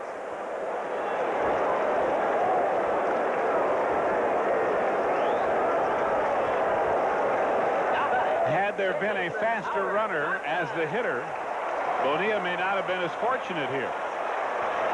He thinks he has it all the way. It came up, hit him in the heel of the glove. Watch how he stays with it. And again, he uses 2 hands and then fires it quickly and still gets Carter in plenty of time. And the big hand for Howard Johnson. He homered his last at bat. And this one a breeze ball. Fisher will do that. He'll pitch inside. So that pitch had a message. With 2 outs and nobody on, he's going to throw a breaking ball right here. Change up, low, ball 2. 2-0 to Johnson, 2 outs, 1-0, New York.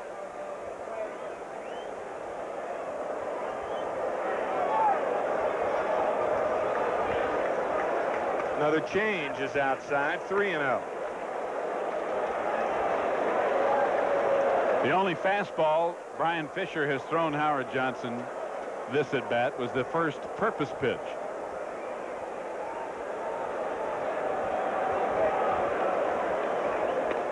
On the outside corner. 3 balls, 1 strike to Johnson.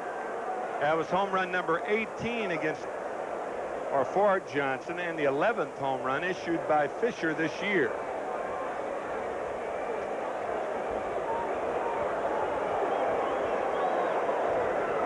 Another changeup. 3-2 to Johnson. You can't look for the same pitch that you hit out. You're not going to get that too often.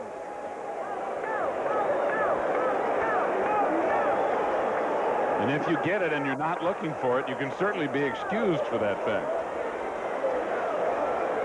Slider, foul ball. Still 3-2 to Johnson. Roger McDowell's new hairdo grew in a hurry, too, didn't it? A lot of like guys. Sam Kinison.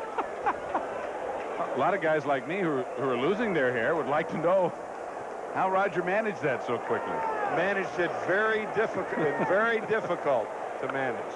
Check swing, fouled off, still 3-2. Well, that hair looks difficult to manage, I'll tell you. That hair had to take a bag of fertilizer, didn't it? I mean. Barry's saying, Raj, come into the dugout. Give me half of that. Curveball is low, so Johnson is walked by Fisher. We had a chance to see Fisher's hook then. How long have you been waiting for that?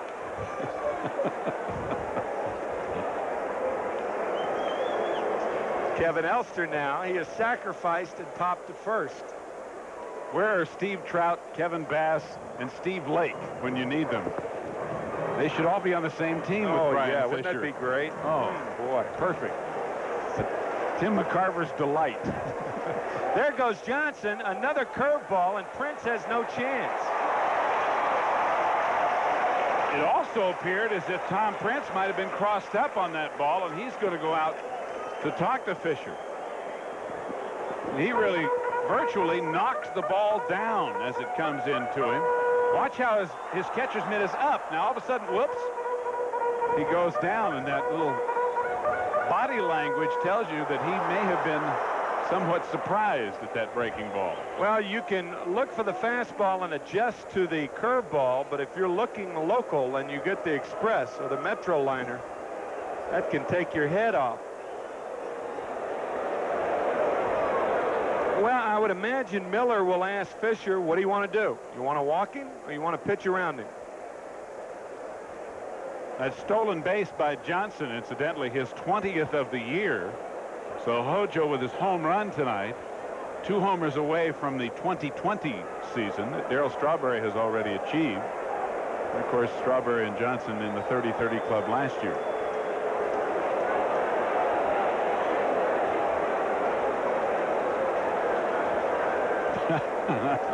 Bob McClure adding the final touch to the coiffure. Roger loves it, doesn't he? Gene Shalit, eat your heart out. That's all he needs is a mustache, and he'd be perfect. 0-1 to Elster. Curveball is high.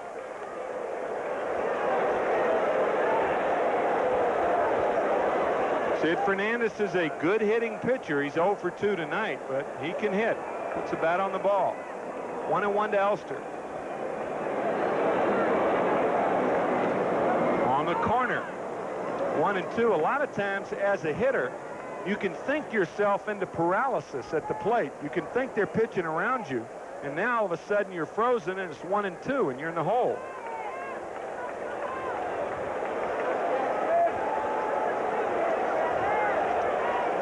That's why it's better sometimes not to think at all. Grounded sharply left field. Here comes Johnson.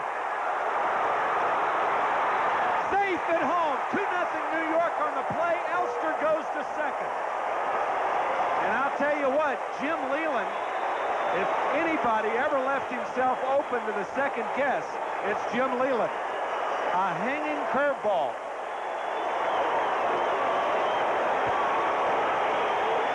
Sid Fernandez, the next hitter.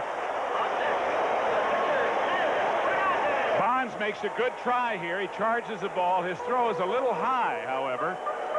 And Johnson in underneath the throw with the second New York run, and it could turn out to be a very big run. Kevin Elster, who homered to win it last night, drives it in. Elster at second base. Good piece of base running by Kevin, and this one fouled out of play. Bonilla can't reach it. 0-1 to Sid. I by no means meant to imply that I was second-guessing Jim Leyland, but you always leave yourself open when you don't walk that 8th place hitter and get a guy up to the plate who has about 35 at-bats, or about 7 or 8 times fewer at-bats than your 8th place hitter.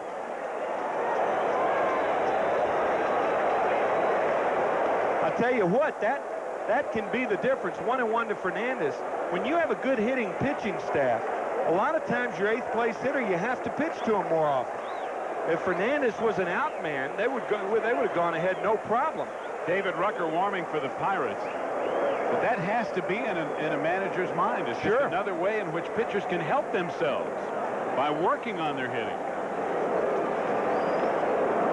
1 ball, 2 strikes to Fernandez.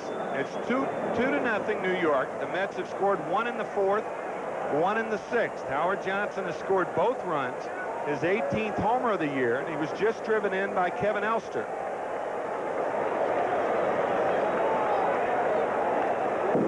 Foul back. Good cut. Still 1-2 to Fernandez. Sid is the kind of pitcher as a hitter who usually gets more good cuts than he does bad cuts. And one of the reasons is because Sid has worked on it.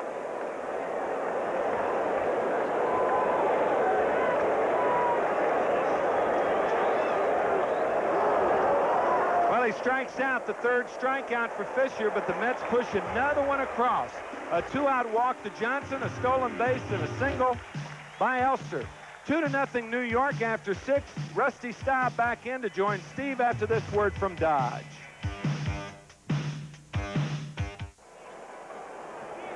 Brian Fisher in the dugout has pitched well, but the Mets, with a big 2-out hit from Kevin Elster, have doubled their lead to 2-0. And Rusty Staub back in to join me as we go to the 7th inning.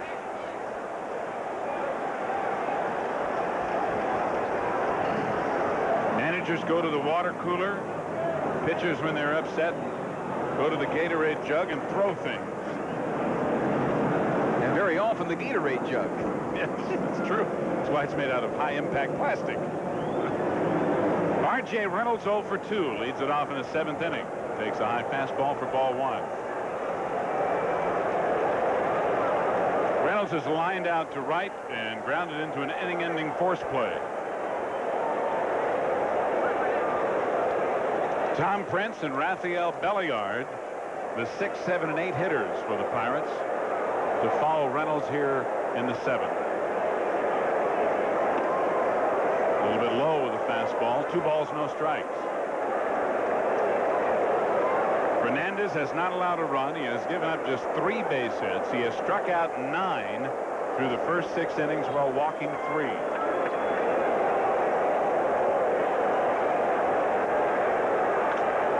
Driven down the right field line, foul, and out of play into the first row and off some hands back onto the field. 2 balls, 1 strike. If you're wondering why Glenn Wilson is not playing right field again, who he did last night with Bobby Ojeda pitching, R.J. Reynolds is hitting .380 against left-handed pitching. Been a little tough start for Wilson, but they've given Reynolds a chance to go out and do what he's done best, hit against left-handed pitching. You see that little worn-out spot Darryl Strawberry kind of circles there a little bit. He's just out of it right now. That's good. The strawberry patch. Again fouled off down the right side, out of play, and the count evens at 2-2. Just goes to emphasize the point we're making, that the adjustments aren't being made often enough in the outfield in certain situations. There shouldn't be a little circle out there that's just worn to death. Too much dead grass in one area. A telltale sign.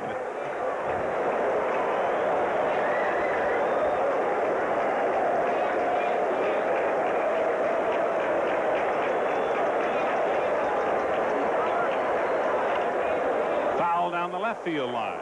Still 2-2. And that last graphic you saw, indicative of the way things have gone at Shea Stadium for the Pirates. The last 2 games of the last series here between these 2 teams, the Pirates did not score. And they have not scored through the first game and the first 6 innings of the second game of this series. It has been the story of Mets pitching. Fouled off again. Still 2-2 to Reynolds. At one time, I thought R.J. Reynolds, as you look at Jim Leland looking in here, I thought Reynolds was a better hitter as a left-handed hitter. Handled Dwight Gooden very well, was one of the few hitters in the league that had some real good success against Dwight Gooden when not too many people were. This year's been different. A fastball popped up in foul territory. Carter may have a play, but he won't. About a half a dozen rows back in the seats.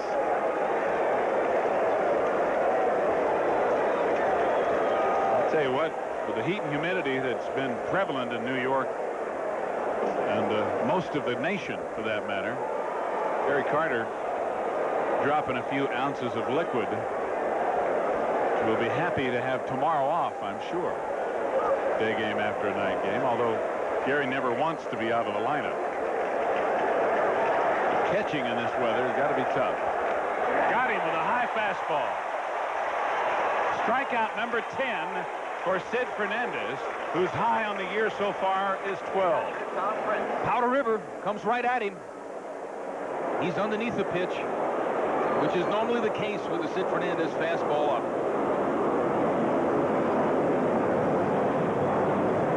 Sid struck out the side in the 5th, struck out 2 in the 6th, and has tacked on 1 here in the 7th, has a total of 10, and will face Tom Prince, who is 0 for 1 plus a walk. He struck Prince out in the 5th inning. Outside, ball 1.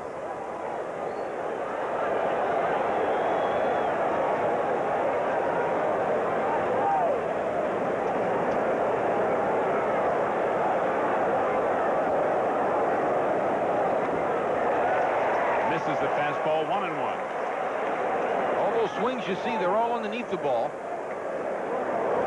You hear not only myself, but a lot of people talking about hitting that top half of the ball, trying to drive the ball.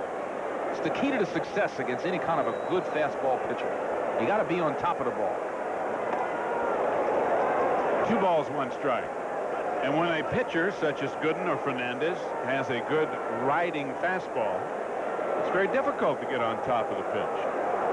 You have to really concentrate and adjust in order to do it. Just like that. Very difficult pitch to get on top of, and again, Prince is underneath it, and the count is 2-2. Some people try to compensate. You're going to see it in this swing right here. He's going to swing extremely hard. He tries to swing harder than normal. That doesn't get you there. You got to be quick. You can't swing hard with a lot of grip and force the strength in your body to just tighten up. Just outside, and the count now full. The bat speed is going to slow down if you do that, and you can't stay on top. And that's a very close pitch. Bob Engel, for the most part, has been very consistent there. The pitch he called Strawberry out was a tough pitch for Darrell, because that's one of the few times he called that pitch inside. He has not given that outside to right-handers very often. Strike 3 call. And he just did it.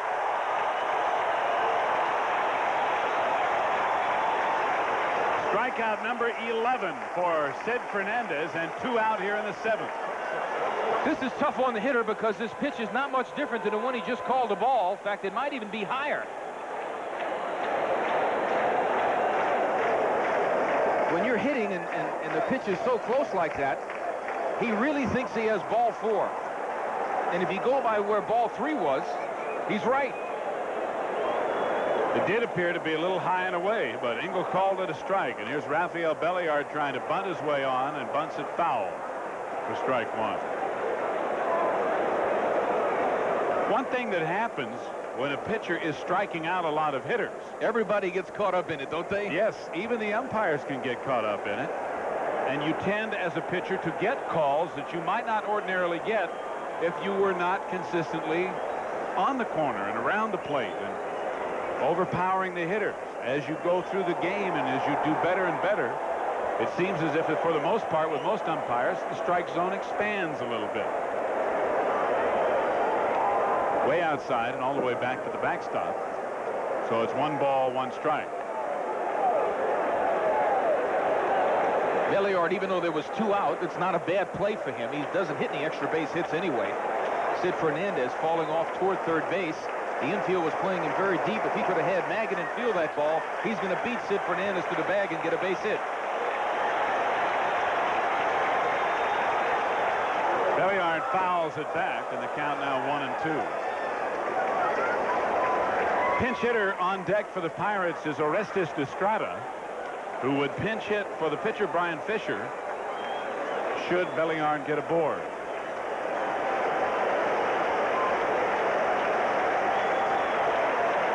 One ball, 2 strikes, 2 out, and nobody on.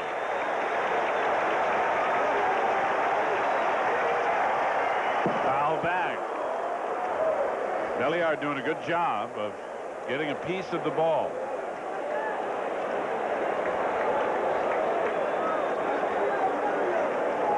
Tough pitch. Makes some contact, though. If you're making contact, you got some kind of a chance.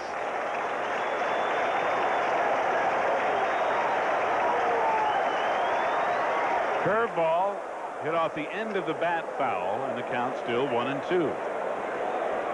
After all that heat,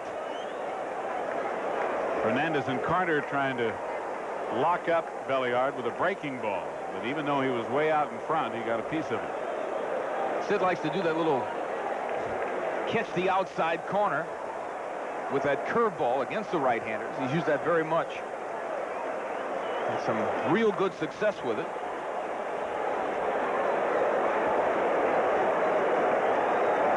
The old backdoor hook, it's called.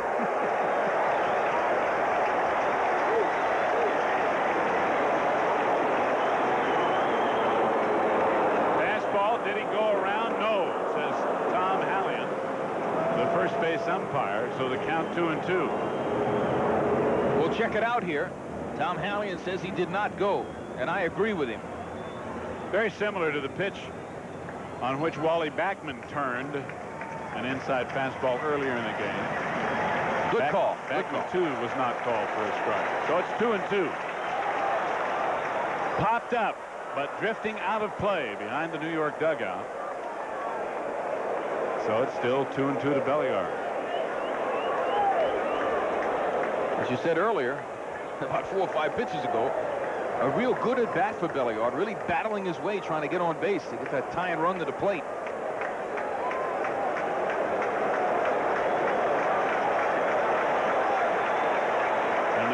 Continues with yet another 2-2 pitch.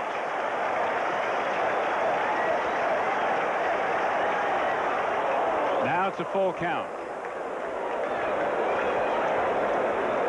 It's something that is certainly not foreign to Sid Fernandez, who has thrown a lot of pitches tonight through the first 6 2/3. And you don't have to be told that it is warm and humid. Sid has only one complete game.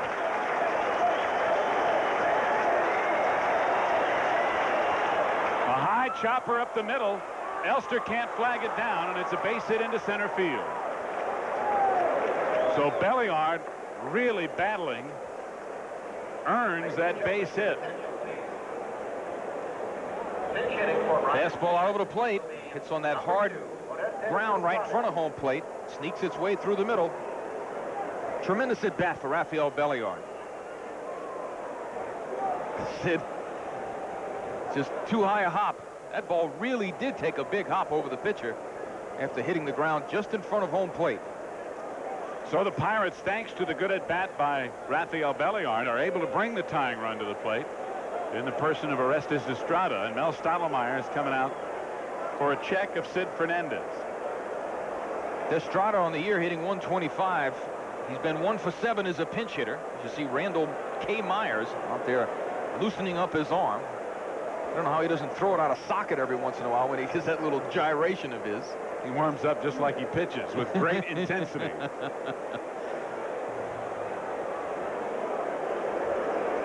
The calming voice, that was my New Orleanian coming out of me there, of Mel Stottlemyre. How'd they say it, New Orleans?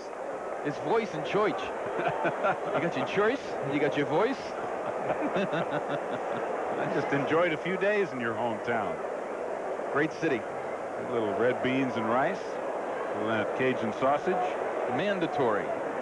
Can't go there and not eat it. Mel relaying the conversation to Davy Johnson, it seemed to tickle him, whatever Sid said.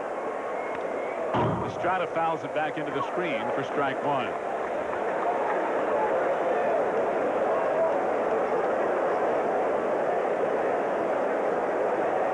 That is a lot of pitches for most pitchers through 6 2/3 innings.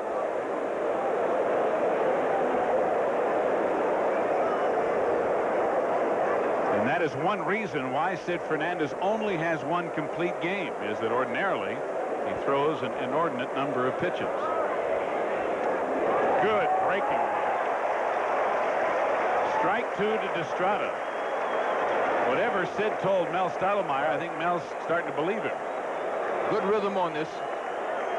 Good curveball.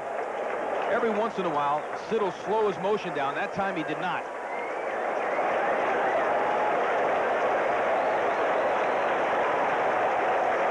Now the sellout crowd getting behind Sid, looking for that even dozen of Ks. There it is. One hit and one left as Sid Fernandez strikes out the side here in the 7th inning. He has struck out 12, and 8 of them have come in the last 3 innings. The Mets lead 2-0, going to the bottom of the 7th after this for Dodge.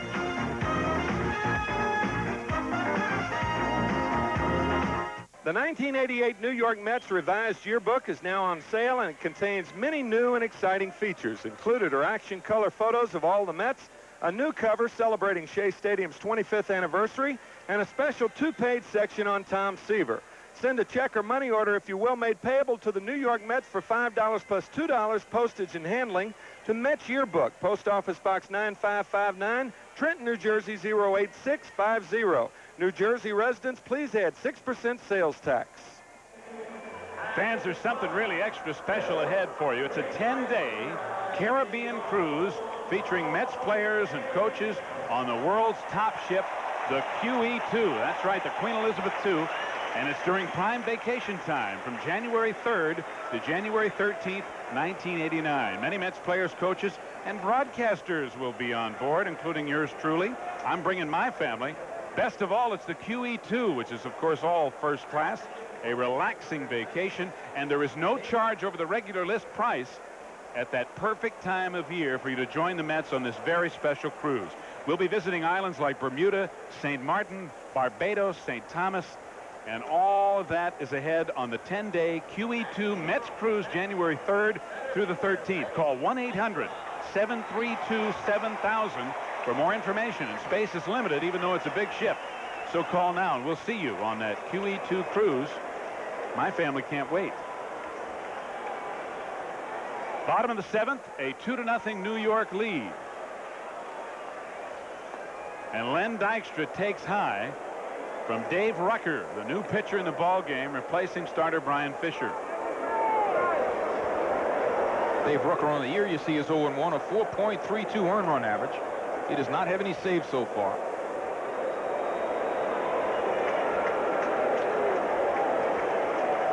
Dykstra 2 for 2 plus a walk. Takes a little bit low, 1 ball, 1 strike. Fisher pitches the first 6. Leaves as the losing pitcher, having been charged with 2 runs on 6 hits. The runs were earned. He struck out 3 and walked 3. Dykstra fouls it off. 1 ball, 2 strikes. Again, that defense that the Pirates have right now, they're giving left center to Len Dykstra, and against a left-handed pitcher, I don't know if that's smart. Lenny, as a left-handed hitter against a left-handed pitcher, as most will, especially with 2 strikes, tendency to go the other way. And he goes the other way, way the other way. Foul. Still 1 and 2. Just a little unusual alignment there by the Pirates.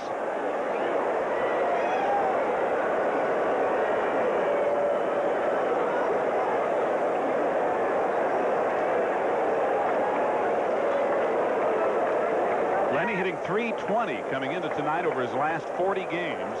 And he's 2 for 2 tonight. Check swing foul over the Pirate dugout. Still 1 and 2.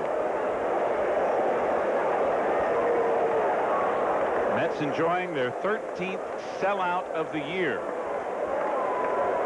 All 4 games of this series absolutely sold out. This is the largest paid crowd of the year here tonight. I'll give you the numbers in a minute.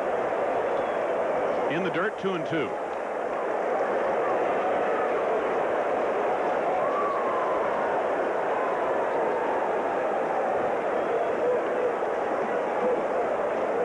$52,575 total in the house, and that $50,815 the largest paid crowd of the year.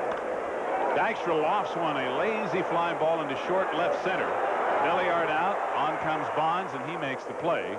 1 away. National League Nissan scoreboard, 3-2 now, Philadelphia over Chicago. That's top of the 8th. In the bottom of the 7th, St. Louis is over Montreal now, 1-0. San Francisco defeated Atlanta. Houston defeated Los Angeles 14-6. Cincinnati will play San Diego tonight. And a couple of football scores today, one in the National League and one in the American League. Here's Wally Backman 0 for 3. He reached on an error in the first and is grounded to second twice. And he takes a strike.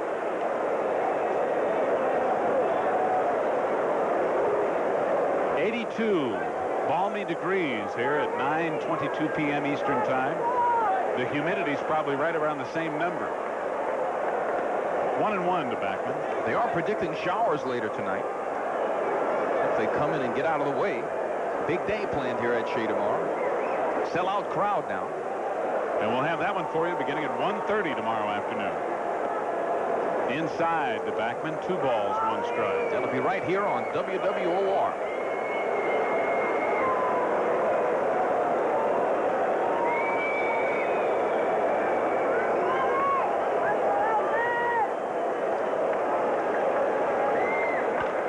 Sharply hit through the hole, base hit left field.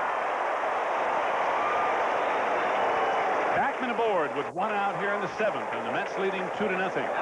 With a 2-0 lead, Davy Johnson's leaving Wally Backman in because of his defense. So what does he do? He adds a little offense. As a right-handed hitter, strokes that ball between the third baseman and shortstop for a clean base hit. Only Wally's 9th hit as a right-handed hitter. And the Wally fans love it. Dave Magadan, the hitter. Magadan 0 for 3 has lined to center, grounded to second, and fly deep to right.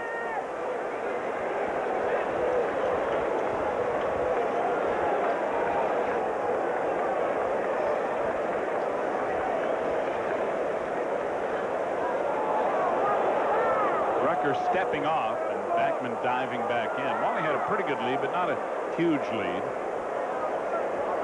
It's one of the areas that the New York Mets could improve on a great deal as their leads off of first base.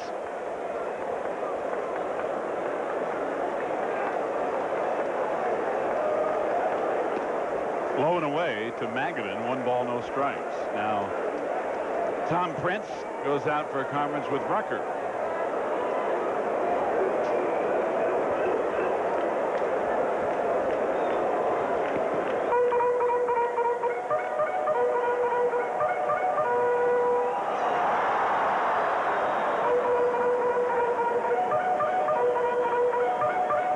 Surprised the grass isn't worn out between home plate and the mound tonight.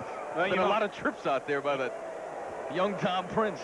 Well, you can understand it, being a rookie catcher. It's his first game this year. Right. First start behind the plate. You want to get everything right. Better to go back and forth to the mound than to make a mistake. When in doubt, ask. Or tell in some cases. Magadan lays off the breaking ball. 2 balls, no strikes. Well, it's an official game now. The wind has changed a little bit, and the planes are now taking off at Shea. That's the first plane that took off and left the aftermath of all that noise here. At the start of the game, they were landing well outside the center field fence. Backman chased back again. You'd be surprised as a player or as a guy in the booth now, when you drive out to Shea Stadium and you see the planes landing across Shea Stadium instead of taking off, you actually smile.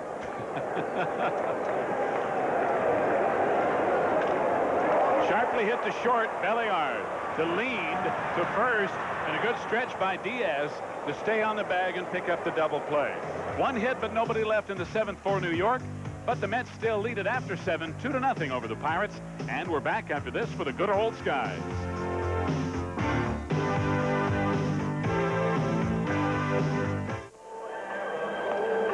You see Randy Myers warming up now. Davy Johnson is selected after all the pitches that Sid Fernandez has thrown to bring in Randy Myers. 5-1 record, 1.33 earned run average. He's walked 7 and struck out 40. What a ratio. Given up 26 hits in 40.2 innings and 15 saves. That hit the innings pitch and walks to strikeout ratio are just outstanding. He also has the opposition hitting 186 against him. What a year for Randy Myers. Oh, he's outstanding. He's right now 7th in the league in saves. John Franco leading going into today with 21. And here is Barry Bonds in the top of the order to face Randall Kay here in the 8th inning. So Sid goes 7, no runs, 4 hits. He struck out 12 in 7 innings and walked 3. Bonds hits it high and deep to right, but Strawberry has room. 1 away. Nissan American League scoreboard. Boston 3-2 over Milwaukee. Top of the 5th inning, Detroit, after that rain delay, it's 2-0 now, Detroit over Texas. New York defeated Toronto 3-1. Minnesota over Cleveland 4-2. All tied up 3 apiece in the 4th. Kansas City at Baltimore. That football score 15-14. California defeated Chicago. And then Oakland will play in Seattle later. Jose Lean takes a fastball high from Myers, ball 1. Lean 1 for 3, singled in the 6th inning after striking out his first 2 times up.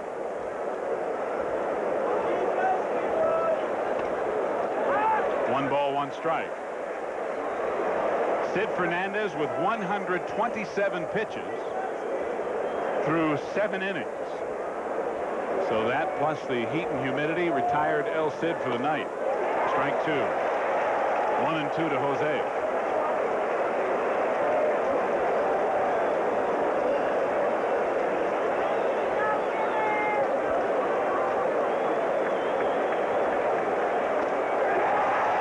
Randy Myers picks right up where Sid Fernandez left off and gets his first strikeout to give the Mets a total of 13 on the night. Myers just comes out throwing. Reaches back, lets it fly, and beats him. Jose Lean down on the count. 2 out, nobody on for Andy Van Slyke, who is 0 for 3 and has struck out twice.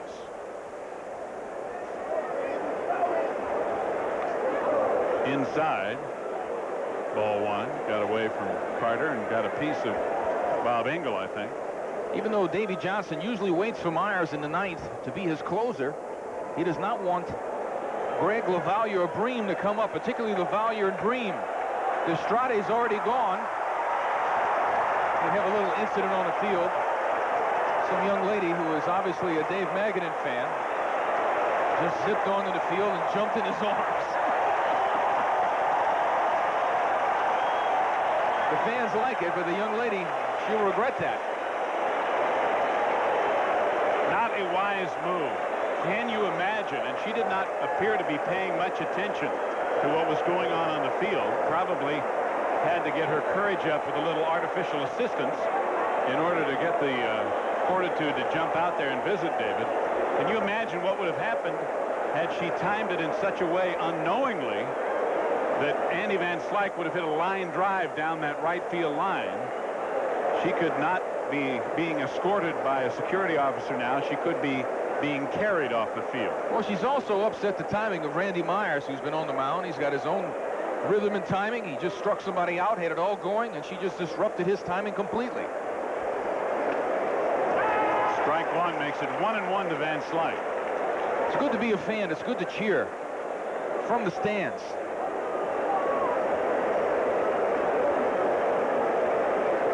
Randy, that's a hopping fastball. Wow. Now the breaking ball, the off-speed pitch from Myers, and it's 1 ball, 2 strikes. As Andy Van Slyke tries not to become a strikeout victim for the 3rd time tonight. Going for the hat trick. Grounded foul.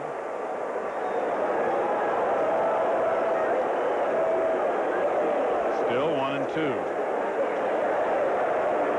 If you think hockey's the only game that has a hat trick, you ought to see some of the hats that are bought for some of the players when they strike out 3 times and they get to the ballpark the next day.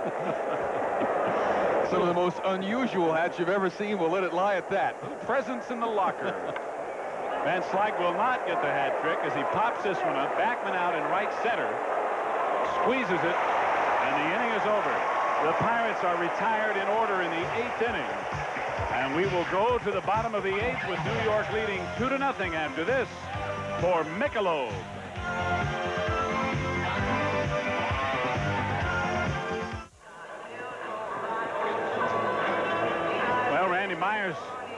could get warmed up, getting his uniform on today.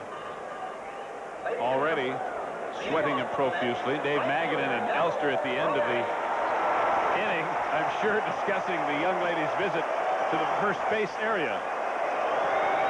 Bottom of the 8th, 2-0 New York, and Darryl Strawberry to lead it off against reliever Dave Rucker. Strawberry 1 for 3. Strike one. Darryl hit a base hit back in the first inning. Since then, he has flied to center and struck out looking.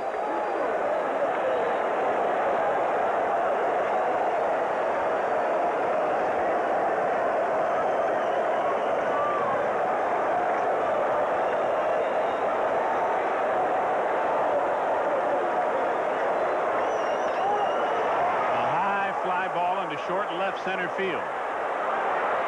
Bonds right there, one away.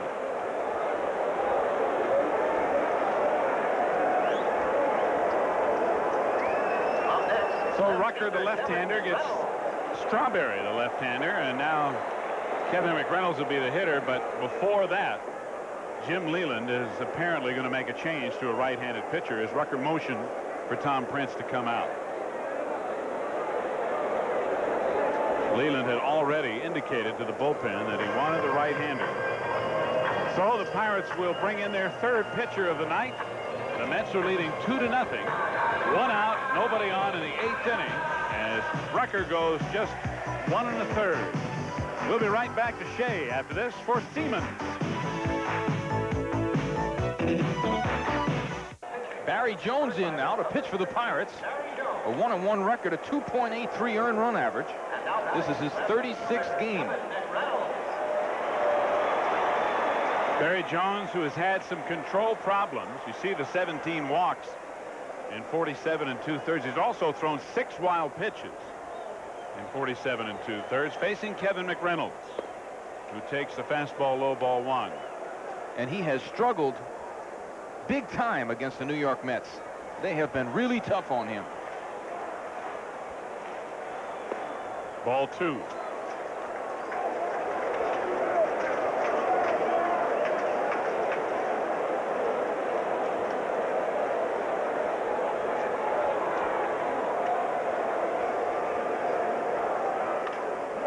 Sharply hit and by Belliard for a base hit into left center field. Hit number 8 on the night for New York, the first for Kevin McReynolds, and he's at first with 1 out here in the 8th. Barry Jones, fastball all over the plate. McReynolds, just like you should, back through the middle.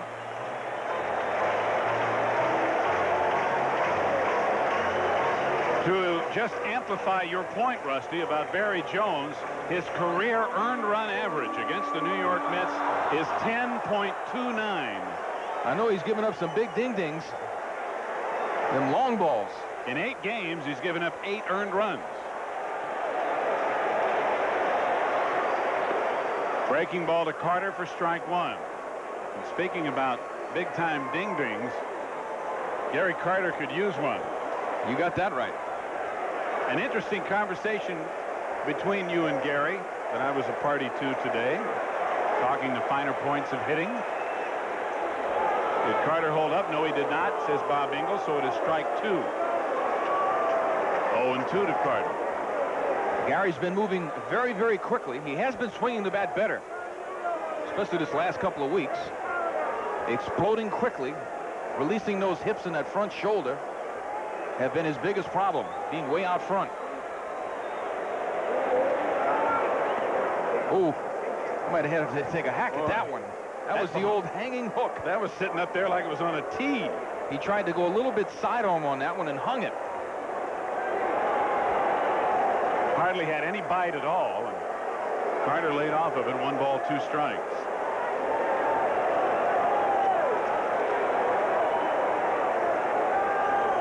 Jones steps off. On the previous pitch, McReynolds bluffed going to second. And that got Barry Jones' attention. McReynolds has not been caught stealing this year. He's 14 for 14. Almost slipped off that bag.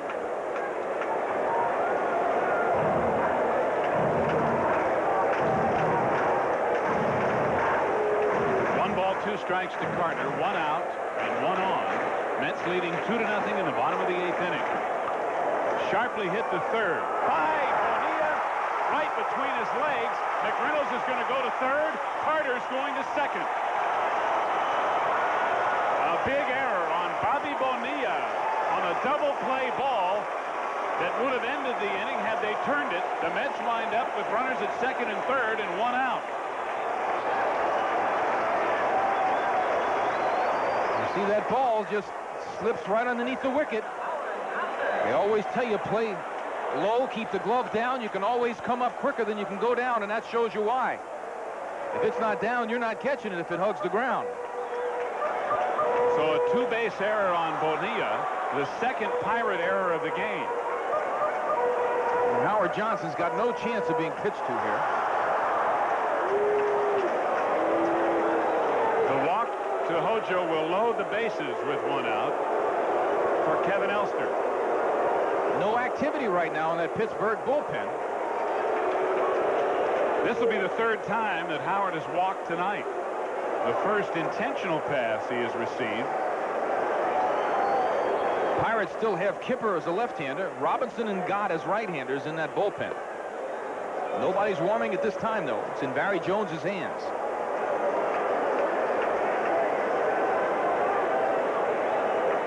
Kevin Elster has had about as good a success as far as success goes for him against the Pirates. Is going to get another opportunity to drive some runs in. You see that empty, as far as activity is concerned, bullpen. The people sitting in the car talking about it.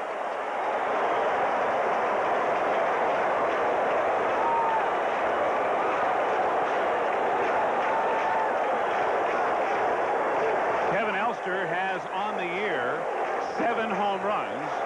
3 of them have been hit against the Pittsburgh Pirates. And he is batting with the bases loaded and 1 out.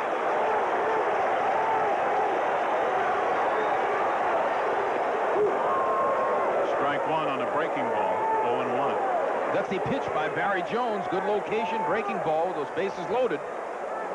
You don't want to fall behind an account in that kind of a situation.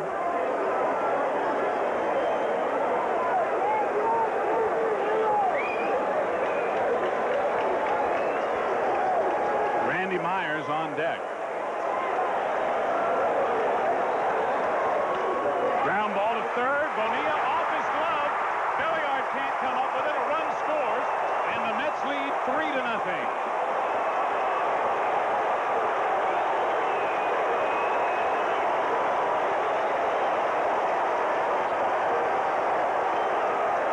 It's a ground ball to third base.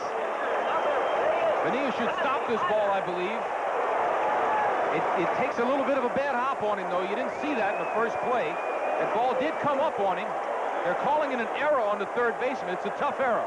Watch, this ball is going to come up. It's down. It comes up, hits him in the arm. Just above the wrist. Second error of the inning on Bonilla. No RBI. 3-0 New York, and Randy Myers takes the ball low and away. Randall Kay, as you see, has not had many at-bats. 2 official trips to the plate without a hit.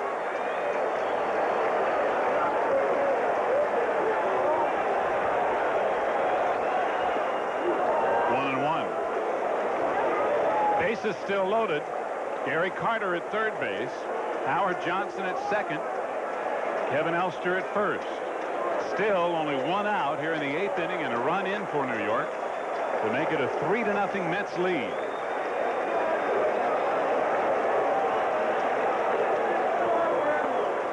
Myers chases one in the dirt, and it's 1 ball, 2 strikes. And he was a little aggravated at himself. Here, we're going to look at it. Check this out. Takes a bad hack. He's as intense. I hope you about can't his read hitting. lips. He's as intense about his hitting as he is his pitching and anything else he does. It's intense when he reads. Fouled off. Still 1-2. He's an intense sleeper, probably. He's a good man, though.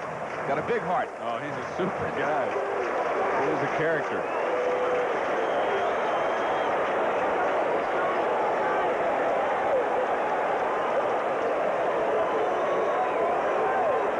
love that intensity. 2 balls, 2 strikes. Barry Jones, the 3rd pitcher of the night for the Pirates. He's been a little victimized, as you see Len Dykstra on deck. 2 errors by Bonilla here in the inning. High chopper down the first base line, goes foul. Mike Diaz flirting with a little bit of trouble there, as that ball just barely did go foul. He realized that if he caught that ball, Carter had a pretty good chance of being safe. Good judgment on his part.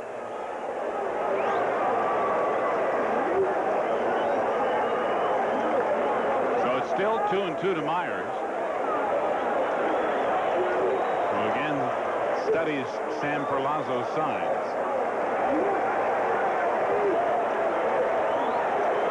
God forbid he put the squeeze on him, I would say. I don't think you're bunting, Randall.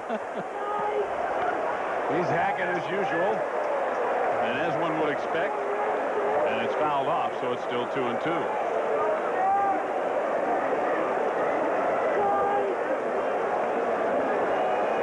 I'm saying hit it on the nose. Hit it hard somewhere. Infield in for the Pirates.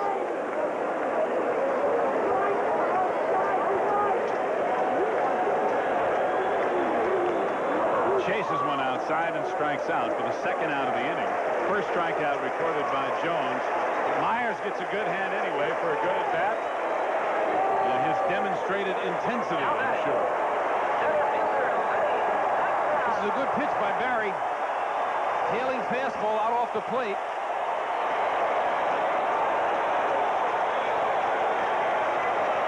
Now here's Len Dykstra, who is 2 for 3 plus a walk. A single to right and a single to center. 9 away, ball 1. Dykstra now hitting .303 on the year. Bases loaded and 2 out in the bottom of the 8th inning. Well, he has not had a good year with men in scoring position. He certainly would like to add to the plus side of that right here. It's a chopper to second, however, an easy play for Jose Lean, and the inning is over.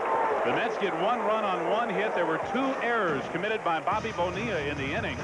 And after 8, it is 3-0 New York. Back for the 9th after this for Mitsubishi.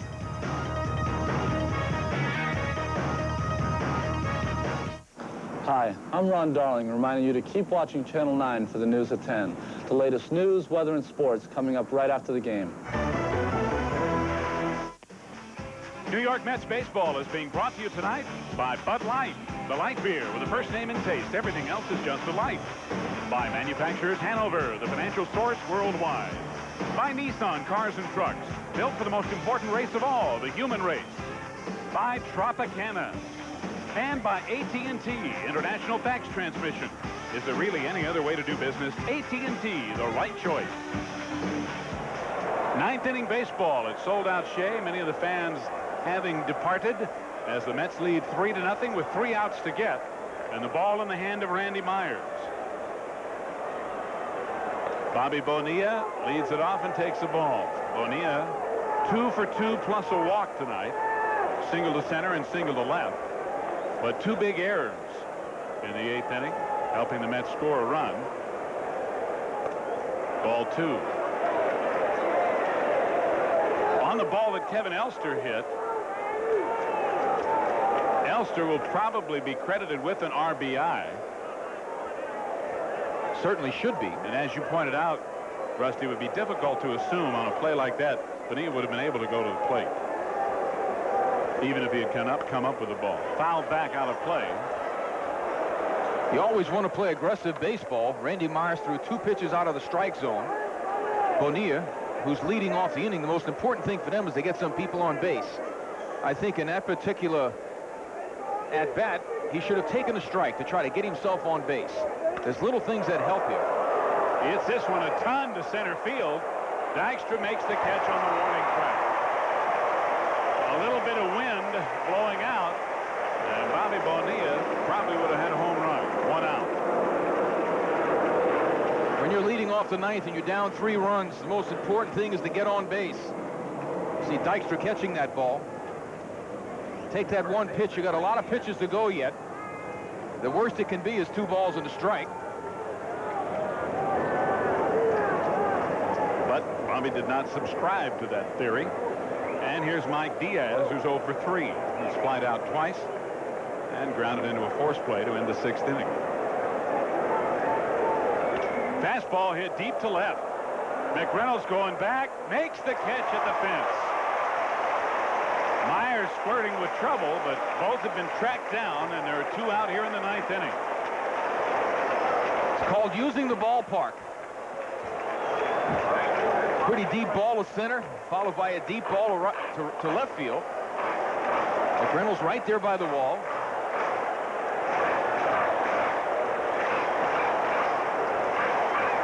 So with 2 out in the 9th and nobody on, it's down to Randy Myers against R.J. Reynolds, who is 0 for 3.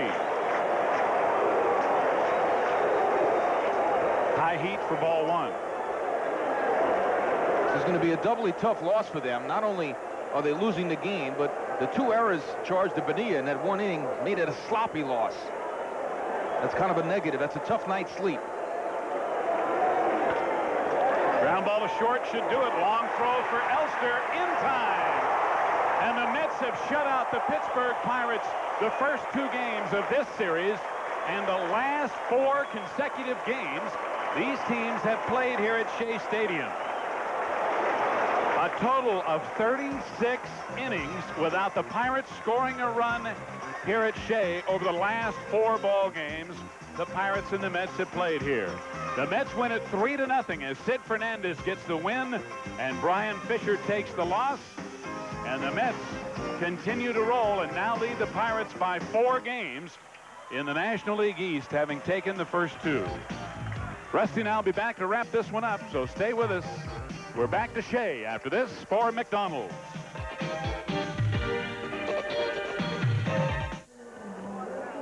Steve Zabriskie and Rusty Staub, along with Tim McCarver, and of course our pal Ralph Kiner at the Hall of Fame this weekend, bringing you the first 3 of this 4-game series here on WWOR, and the Mets have won the first 2 in fine fashion. Rusty, again, a shutout, and if I'm correct, I think not only the last 36 innings, and for 4 ball games, the Pirates have been shut out, but they were shut out the last 2 innings of the previous game, so it's really 38 innings in a row the Pirates have not scored here at Shea Stadium, and that has to be by now a weight that they're carrying around. It's going to be a tough night's sleep for them. They're not going to quit. They're a good ball club. They realize there's a long time to go in this year. They're going to come out and play a tough game tomorrow, as tough as they can. They're not swinging the bats good. A lot of that's due to the Met pitching. They're pitched extremely well, and Sid Fernandez with 12 strikeouts tonight certainly took care of all that. Sid Fernandez went 7 innings tonight to pick up his 6th win of the year, and Sid's record now of 6-8 really belies the way he has pitched, particularly his last few times out. He strikes out 12 in his 6 innings of work. He did not give up a run. He allowed just 4 base hits, and he walked only 3 while striking out 12, tying the high in the National League this year, his own, as well as a number of other pitchers, including David Cone of the Mets, who have also struck out 12 in a game this season. So Sid gets the win. Randy Myers got the save. But, Sid, this Bud's for you, our Budweiser player of the game. And Rusty and I will have a final word for you from Shea right after this for Bud Light.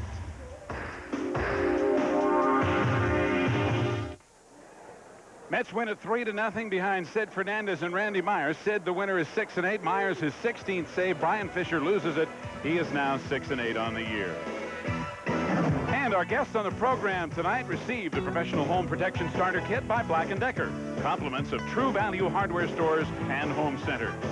This is Steve Zabriskie for Tim McCarver and Rusty Staub, as well as our absent colleague, Ralph Kiner, inviting you to be with us again tomorrow afternoon when the Mets again take on the Pittsburgh Pirates, beginning at 1:30 Eastern Time right here on WWOR-TV. The executive producer of Mets Baseball 88 is Rick Miner. Tonight's game produced and directed as always by Jeff Mitchell. Our associate producer, Steve Olbaum. Our associate director, Steve Cohen. And the announcers on the preceding telecast were approved and contracted for by Sterling Doubleday Enterprises. The Mets have taken the first 2 and lead the Pirates by 4 games in the National League East. And Mets Baseball is a production of Channel 9 Sports. Good evening, everybody.